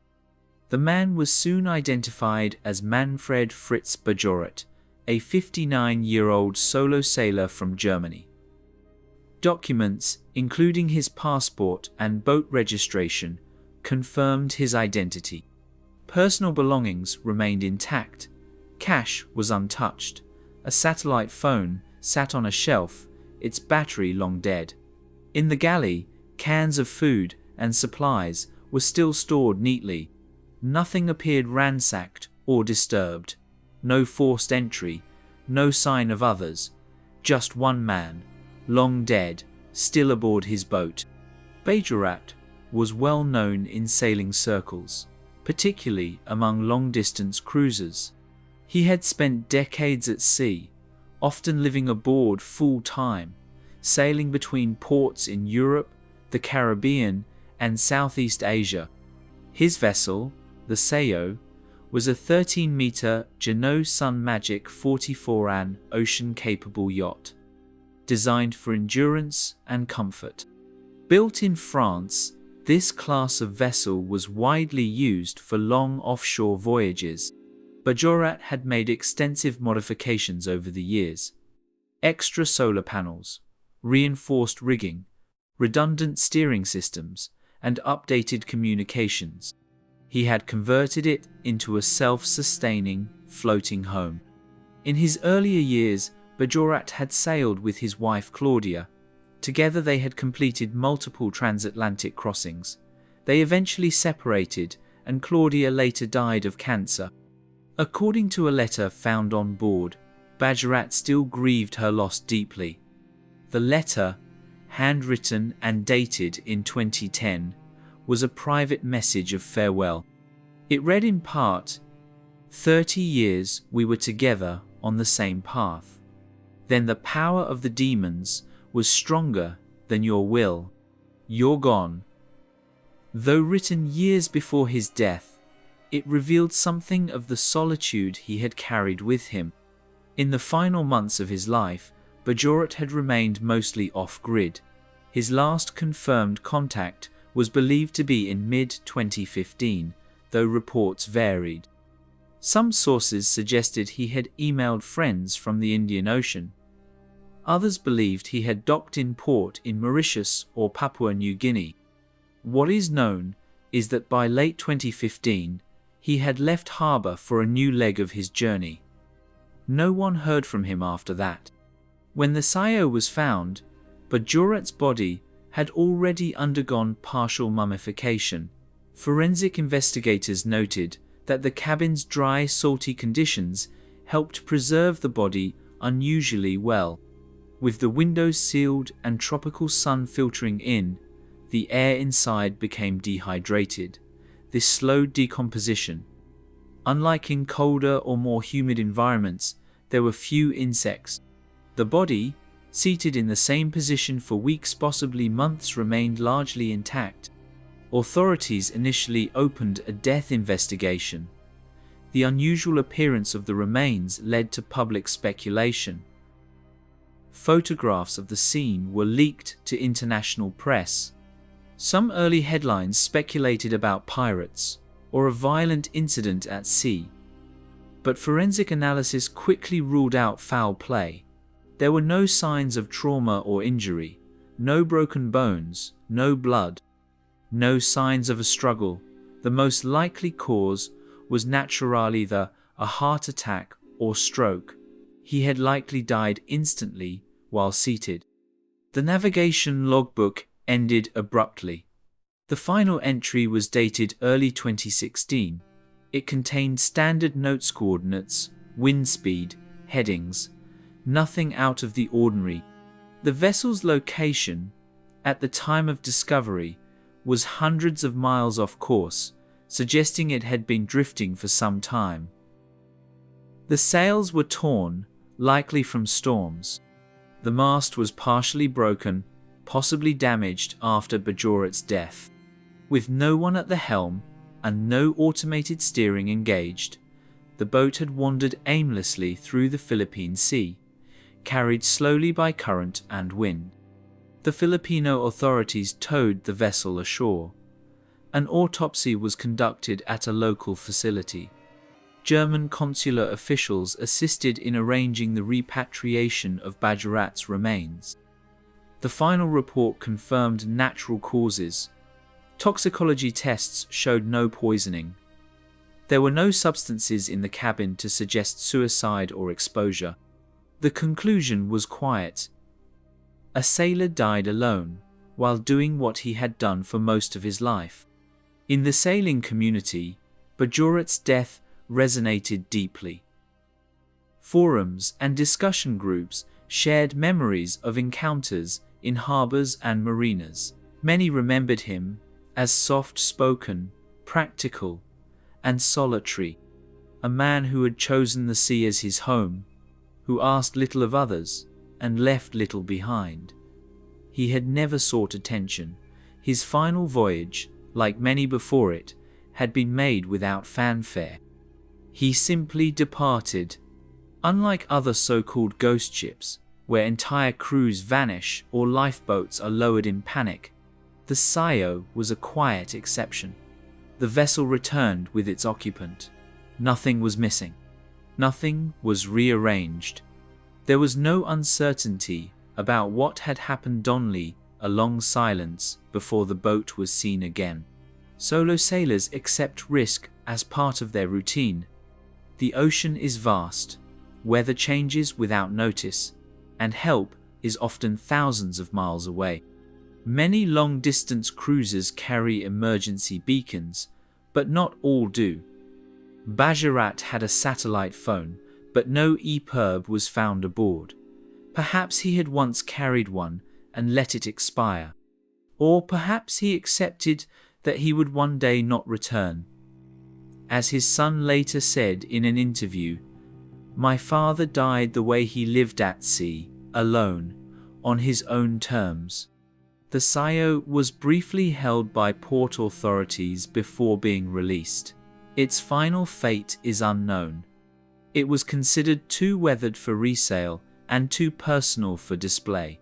It may have been scrapped quietly, or it may rest now in some private shipyard, its logbook stored away, its charts still marked with the course of its final drift. The image of Bajarat, alone in his cabin, preserved by wind and salt, became a haunting one. Not tragic, but deeply still. The ocean did not take him in a storm. There was no wave, no accident. Just a quiet moment perhaps, a breath hand, then stillness. His life was not recorded by medals or records, but by passages on water, the names of ports, the knots of wind, the condition of sails. His story was written not in one moment but in years of quiet travel between islands, across seas, always toward horizon. The Sayo drifted alone until someone noticed, until it neared a coast and someone looked inside, until the story returned, and then it was done. The Gianseng II, an unmarked freighter in Indonesian waters. On January 3, 2018, a large, rusting freighter was spotted drifting near the island of Batam in Indonesia's Riau archipelago. The vessel had no visible crew on board. No national flag flew from its mast. Its name, if it had one, had been painted over. The hull bore heavy corrosion. The deck was littered with debris. It appeared to be a bulk carrier, possibly over 80 meters long and of Southeast Asian origin. Indonesian authorities were alerted after a group of local fishermen came across the vessel and reported its presence. The Navy and Coast Guard dispatched a boarding team to investigate. When officials arrived, they found a ship that was intact but entirely abandoned. No one responded to radio hails. No sounds came from within. The vessel was dead in the water, drifting slowly with the current. When the boarding team entered, they found a scene similar to others in maritime history. Machinery idle, cabins stripped, personal effects missing, and no humans aboard. The bridge was open. Charts were scattered across the console. Most of the electronics were missing or had been damaged by weather and theft. Cables had been cut or removed entirely. The control room below deck was water damaged but accessible. The engine room was intact, though silent. There was no working generator. The engine had not been run for some time. No fuel remained in the tanks. Cabins showed signs of former occupancy, but no clothing, documentation, or identifying materials were left behind. Walls were stained with mold. Cupboards were open and empty. Food stores had long since spoiled. The galley was rusted and full of broken items. The ship had clearly been adrift for weeks, possibly months, before it entered Indonesian waters. The hull bore no IMO number.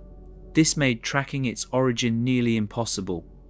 Normally, vessels of that size are required by maritime law to carry a unique identifier, visible on the bow or stern. This number links to registration databases that record the ship's name, owner, construction date, and flag state. But this vessel had been stripped. Whatever markings it once had were obscured. Even the engine serial plates had been scratched or removed. Initial assumptions pointed toward abandonment. Naval officers believed it may have been a decommissioned freighter, previously used for coastal cargo runs between smaller ports. Such vessels, when retired, are often sold to scrap yards or resold through informal networks. If a ship is no longer profitable or safe to operate, it may be left to drift, an illegal but not uncommon practice in certain regions.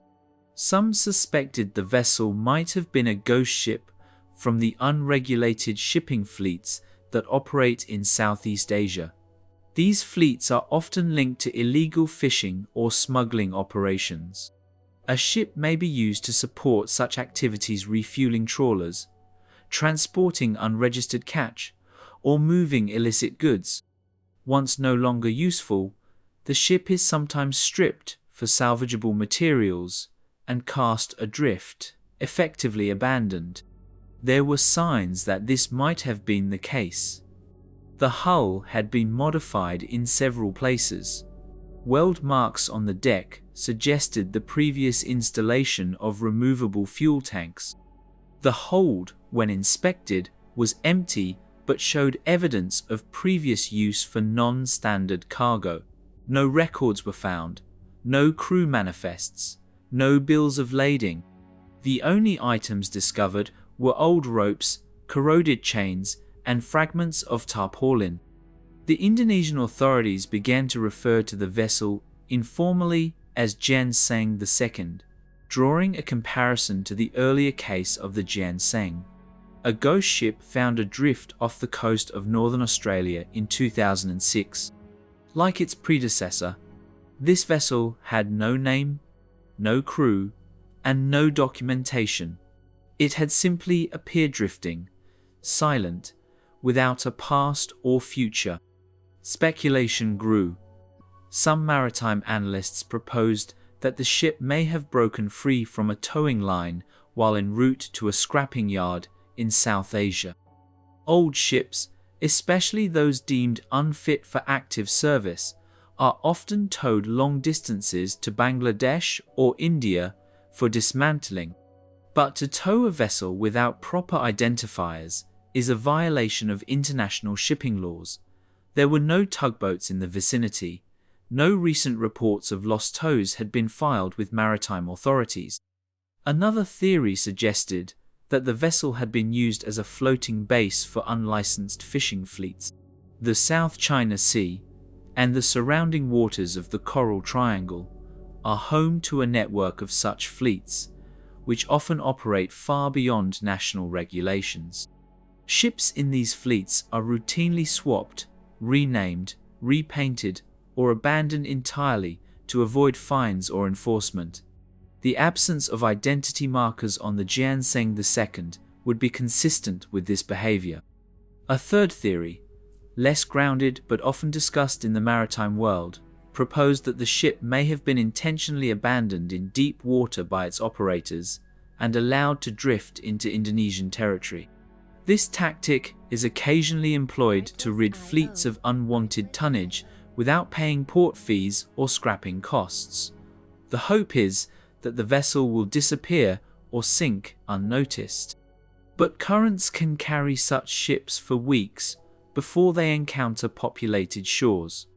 As the investigation continued, local media became interested in the story. The image of a large, empty freighter drifting without crew captured attention. The rusted hull, barnacle-streaked and silent, evoked comparisons to famous ghost ships of the past. But no further information emerged. Satellite imagery was inconclusive. AIS automatic identification system trackers, which record ship movements, showed no matches. No insurance companies reported a missing vessel. No shipping company filed a claim. Eventually, The Indonesian government made the decision to remove the vessel. It was deemed a navigational hazard, too large to leave adrift, too corroded to tow safely. A controlled demolition was considered, but environmental concerns delayed the process. Officials worried that onboard contaminants, fuel residue, asbestos, or corroded heavy metals could harm marine life. Ultimately, the ship was anchored in a restricted area and dismantled in stages by a salvage contractor. Its components, steel plates, wiring, degraded electronics, were sold for scrap. Its frame was cut apart by blowtorch, hauled ashore, and melted down. No identifying items were ever recovered. The name Jian Sang II remained unofficial. The vessel entered no database and left no record. It was a ship without a past. But in maritime communities, it became another name on the list. Another freighter found at sea, empty and alone, with no clue to its origin or journey. Among the many forgotten ships that roam the oceans, some are victims of storms, others of war, and many of economic neglect. This one had simply been removed from the system, erased in function, but not in form. In the final assessment, the Jian Sang II was not mysterious in the supernatural sense. There were no ghostly apparitions, no unresolved messages, no mummified captain at the helm. But its silence was of a different kind. It belonged to a growing group of maritime relics, discarded, undocumented, and unaccounted for, set adrift in waters that no longer want them. Such ships remind us of the shadow side of modern shipping, the unregulated movements, the lack of oversight in secondary markets. The vessels that serve until they cost more to anchor than they are worth. And then they are pushed from port into open water and left to move with the tide. The ocean does not reject them. It carries them, sometimes for weeks, sometimes for months, and eventually someone sees them again. A hull, a name erased, a deck empty, and nothing else. The Jian Sang II, unnamed and unclaimed, drifted into view, and then it too was gone. The Lyubov Orlova, a luxury cruise ship turned wandering wreck. In early 2013, a derelict luxury cruise liner began drifting through the North Atlantic Ocean. The ship was the Lyubov Orlova, once a Soviet-built passenger vessel that had carried tourists to the Arctic and Antarctic regions for decades. But by the time it left port for the last time, it was no longer a vessel of purpose. It had no working crew, no destination, and no control. It had become something else entirely, a wandering hulk, carried only by ocean currents and winds, unmonitored, unclaimed, and eventually lost to both navigation and time. The Lyubov Orlova was built in 1976 in Yugoslavia and named after a famous Soviet film actress. For many years, the vessel was used for polar cruises, carrying passengers to remote parts of the world. It was 295 feet long and capable of carrying more than 100 guests, along with a full complement of staff and crew. Its reinforced hull made it suitable for ice navigation, and for a time it served as a reliable vessel in a niche tourist market. But maintenance was expensive, and by 2010, the ship had been taken out of service.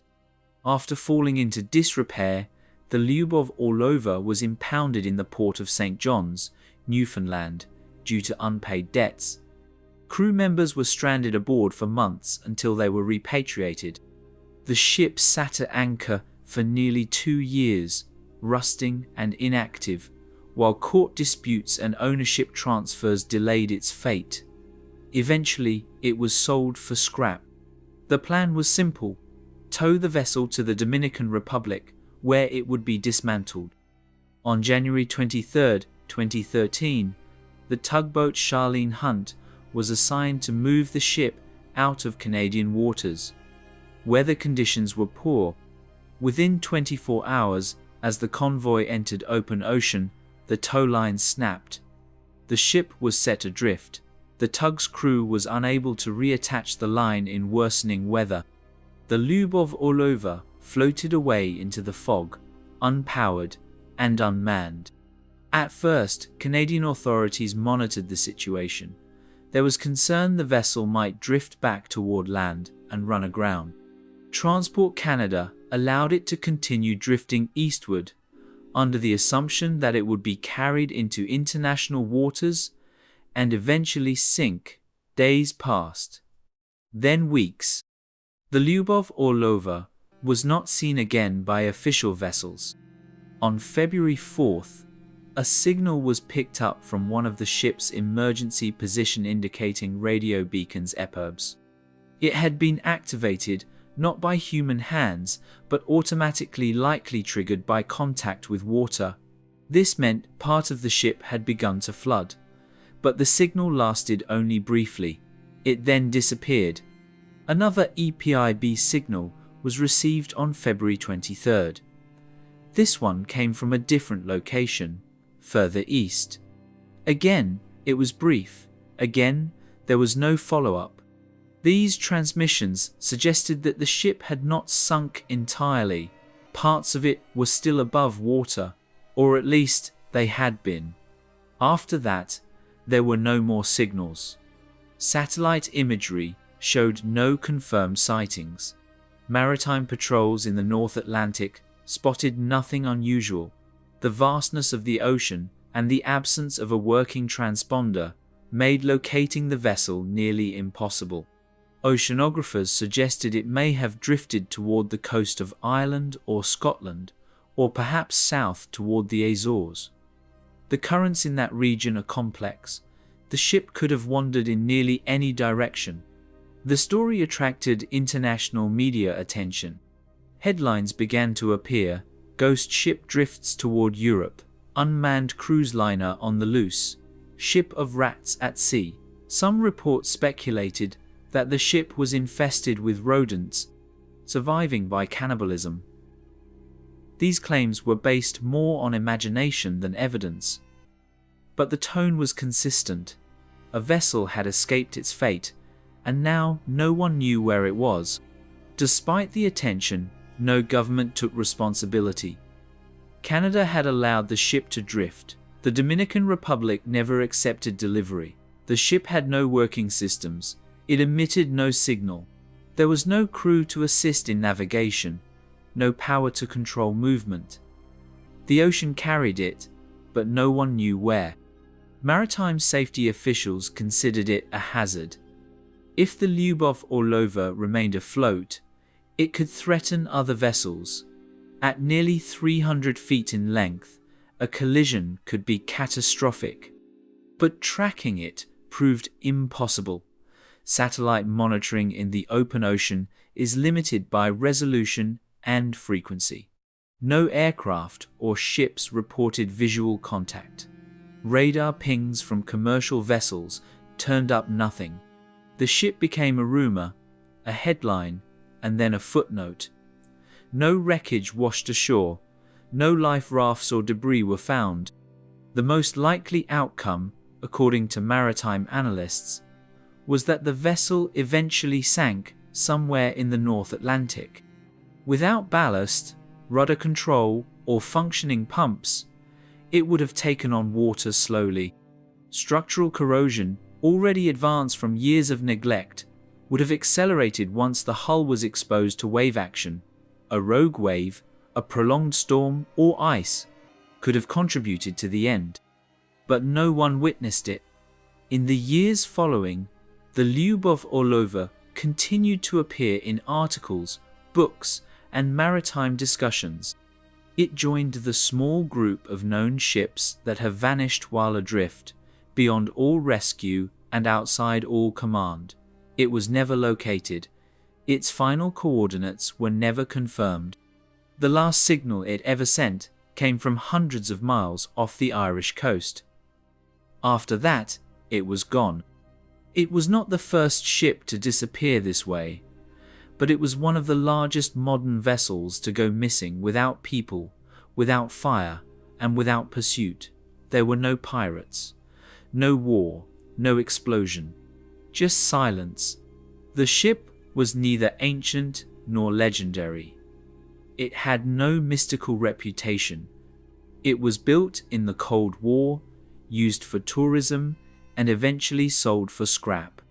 But when it became adrift, it became something else. A reminder of how easily control can be lost, and how vast the ocean remains seven in the age of GPS and global communication. The Lubov Orlova was last seen by human eyes in late January 2013, when it disappeared into Atlantic fog. For days, its white hull and blue trim could still be made out through binoculars from distant ships. Then, not even that. It never sent a mayday. It never issued a course correction. It floated empty, directionless, and unclaimed. It is possible that pieces of it now rest on the seabed, thousands of meters down, scattered and unmarked.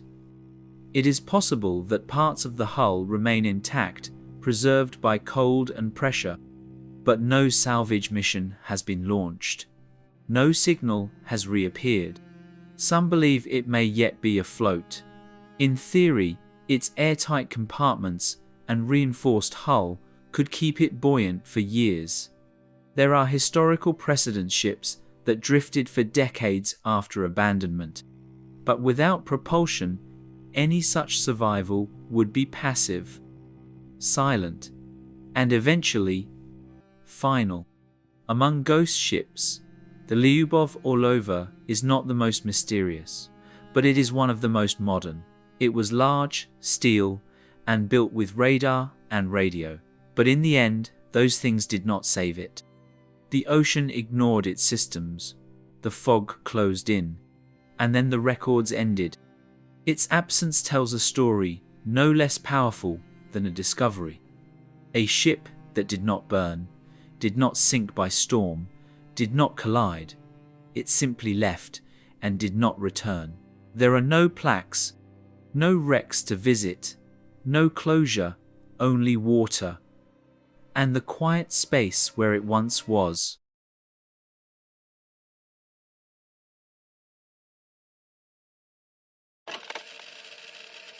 The High Aim 6, a ghost ship found with engines running. On January 3, 2003, an Australian surveillance plane flying over the northern coast of Western Australia spotted a fishing vessel drifting in open waters. It was about 180 kilometers off the coast near Broome. The ship showed no signs of activity. No one appeared on deck. Its name, High Aim 6, was clearly painted on the hull. The vessel was upright, intact, and its engine was running. From above, there was no indication that anything was wrong, yet the crew was nowhere to be seen. Days later, on January 8th, an Australian Navy patrol vessel approached and boarded the High Aim 6. What they found on board made little sense. The engine was still engaged, though it had been running at low idle. The autopilot was activated. The navigation systems were functioning. There were no distress signals. The radio was intact. The ship's electronics were powered. Fuel levels were sufficient. The radar still swept its usual arc, yet not a single person was present. Personal items remained in the crew's quarters. Clothing was stored in bags. Tools were arranged neatly in the engine room. There were no signs of violence, no broken glass, no overturned furniture. The kitchen area still contained food. A bowl of rice was found, untouched. There were no signs of a struggle, no blood, no scattered belongings. It appeared as if the crew had simply stepped away. But they had not returned. The High Aim 6 was a Taiwanese-owned, Indonesian-crewed longline fishing vessel, about 20 meters in length. It was registered in Taiwan and operated regularly throughout the Indonesian Exclusive Economic Zone and parts of the Timor Sea. Its primary mission was tuna fishing, and it had departed the port of Jakarta on December 31, 2002. It had been at sea for only a few days when it was last heard from. Investigators traced ownership to Tai Huang Shue, a Taiwanese businessman who confirmed the vessel's identity and its expected route. He had last spoken with the ship's captain Cheng Tachun on December 30th. The conversation was routine. There were no reports of trouble, no request for assistance. The captain, a 49-year-old experienced sailor from Taiwan, had operated similar vessels for years without incident. His chief engineer was also Taiwanese. The rest of the crew, thought to number around 10, were Indonesian nationals. The ship's logbook offered no useful information. The last entry was dated December 30th and contained routine notations: weather, position, equipment checks. There were no entries after that date. No records of emergency, no indication of navigational deviation. The GPS coordinates showed a course consistent with tuna fishing operations. When questioned, nearby ports and maritime authorities reported no sightings, no distress calls were received, no debris fields had been found. The weather at the time had been calm. No storms had passed through the area. The ship's structure was sound. Its propeller and rudder were functional. There was no evidence of a collision. Search teams extended their grid, looking for life rafts, buoys, or any sign of the missing crew. Nothing surfaced. The ocean offered no trace. The ship had continued under autopilot for nearly a week before drifting into view. Attention turned to the possibility of foul play. With the vessel largely intact and nothing stolen, piracy seemed unlikely. The absence of damage made a hijacking improbable. But the disappearance of the crew suggested that something had happened after the last log entry and before the vessel was found. Authorities began to interview family members of the missing sailors. The captain's relatives confirmed he had no history of illness. He was not known to be suicidal. Crew members were mostly young and had no known conflicts with one another. No one on board had a criminal record. The investigation expanded to include port workers, company representatives, and other ships that had been in the area. Then, in mid-February, more than a month after the vessel was found, a break came. Indonesian police arrested a 22-year-old man in North Sulawesi who was believed to have served as a crew member on the High Aim 6. He had returned home abruptly in early January, shortly after the disappearance. He was identified as Anang, and under questioning, he made a partial confession. According to Anang, there had been a mutiny on board. He claimed that several Indonesian crew members had grown dissatisfied with their treatment. They resented the captain and engineer. On the night of December 30th, Anang said the crew had overpowered the officers while they were asleep. He did not elaborate on how they were killed.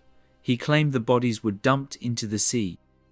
Afterward, the remaining crew fled using one of the ship's lifeboats, steering toward Indonesian waters. No other crew members were ever found. Authorities believed that the others may have gone into hiding in small coastal towns or islands in the region. But despite efforts, no additional arrests were made. The bodies of the captain and engineer were never recovered. Their disappearance, confirmed only by a single account, was left unresolved. The High Aim 6 was eventually towed to port and examined. The lifeboat mentioned by Anang was indeed missing. DNA samples confirmed that the vessel had been occupied by multiple individuals, matching profiles from family submissions.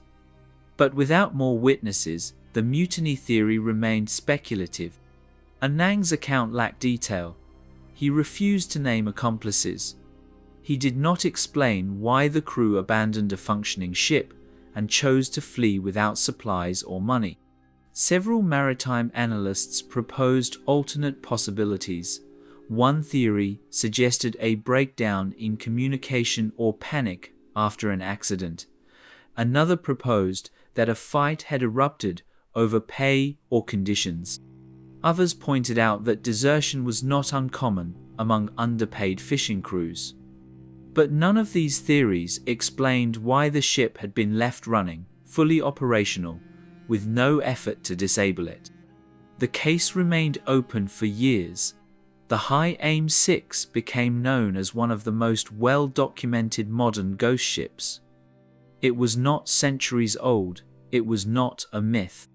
It was a functioning vessel that appeared in calm waters, intact, and without a trace of its crew. Eventually, the ship was returned to its owners. The vessel was reportedly refurbished and put back into service, though under a different name. Its history remained, but its records were changed. Maritime databases listed it as active, with a new registry and route. No further incidents were reported. To this day, the story of the High Aim 6 is taught in maritime security courses. It is referenced in discussions about crew conditions, ship tracking, and the challenges of jurisdiction on the open sea. It is often used as a case study not of supernatural mystery but of silence. A ship found, with its engine running. A logbook ending in routine. A crew that disappeared between one line of coordinates and the next. The ship did not sink. It did not burn. It did not call for help. It simply kept moving forward, as though nothing had happened. And when it was found, it told no story. Only the absence of people. Only the faint echo of motion. Only stillness on deck, with all systems normal except for the missing hands that once ran them.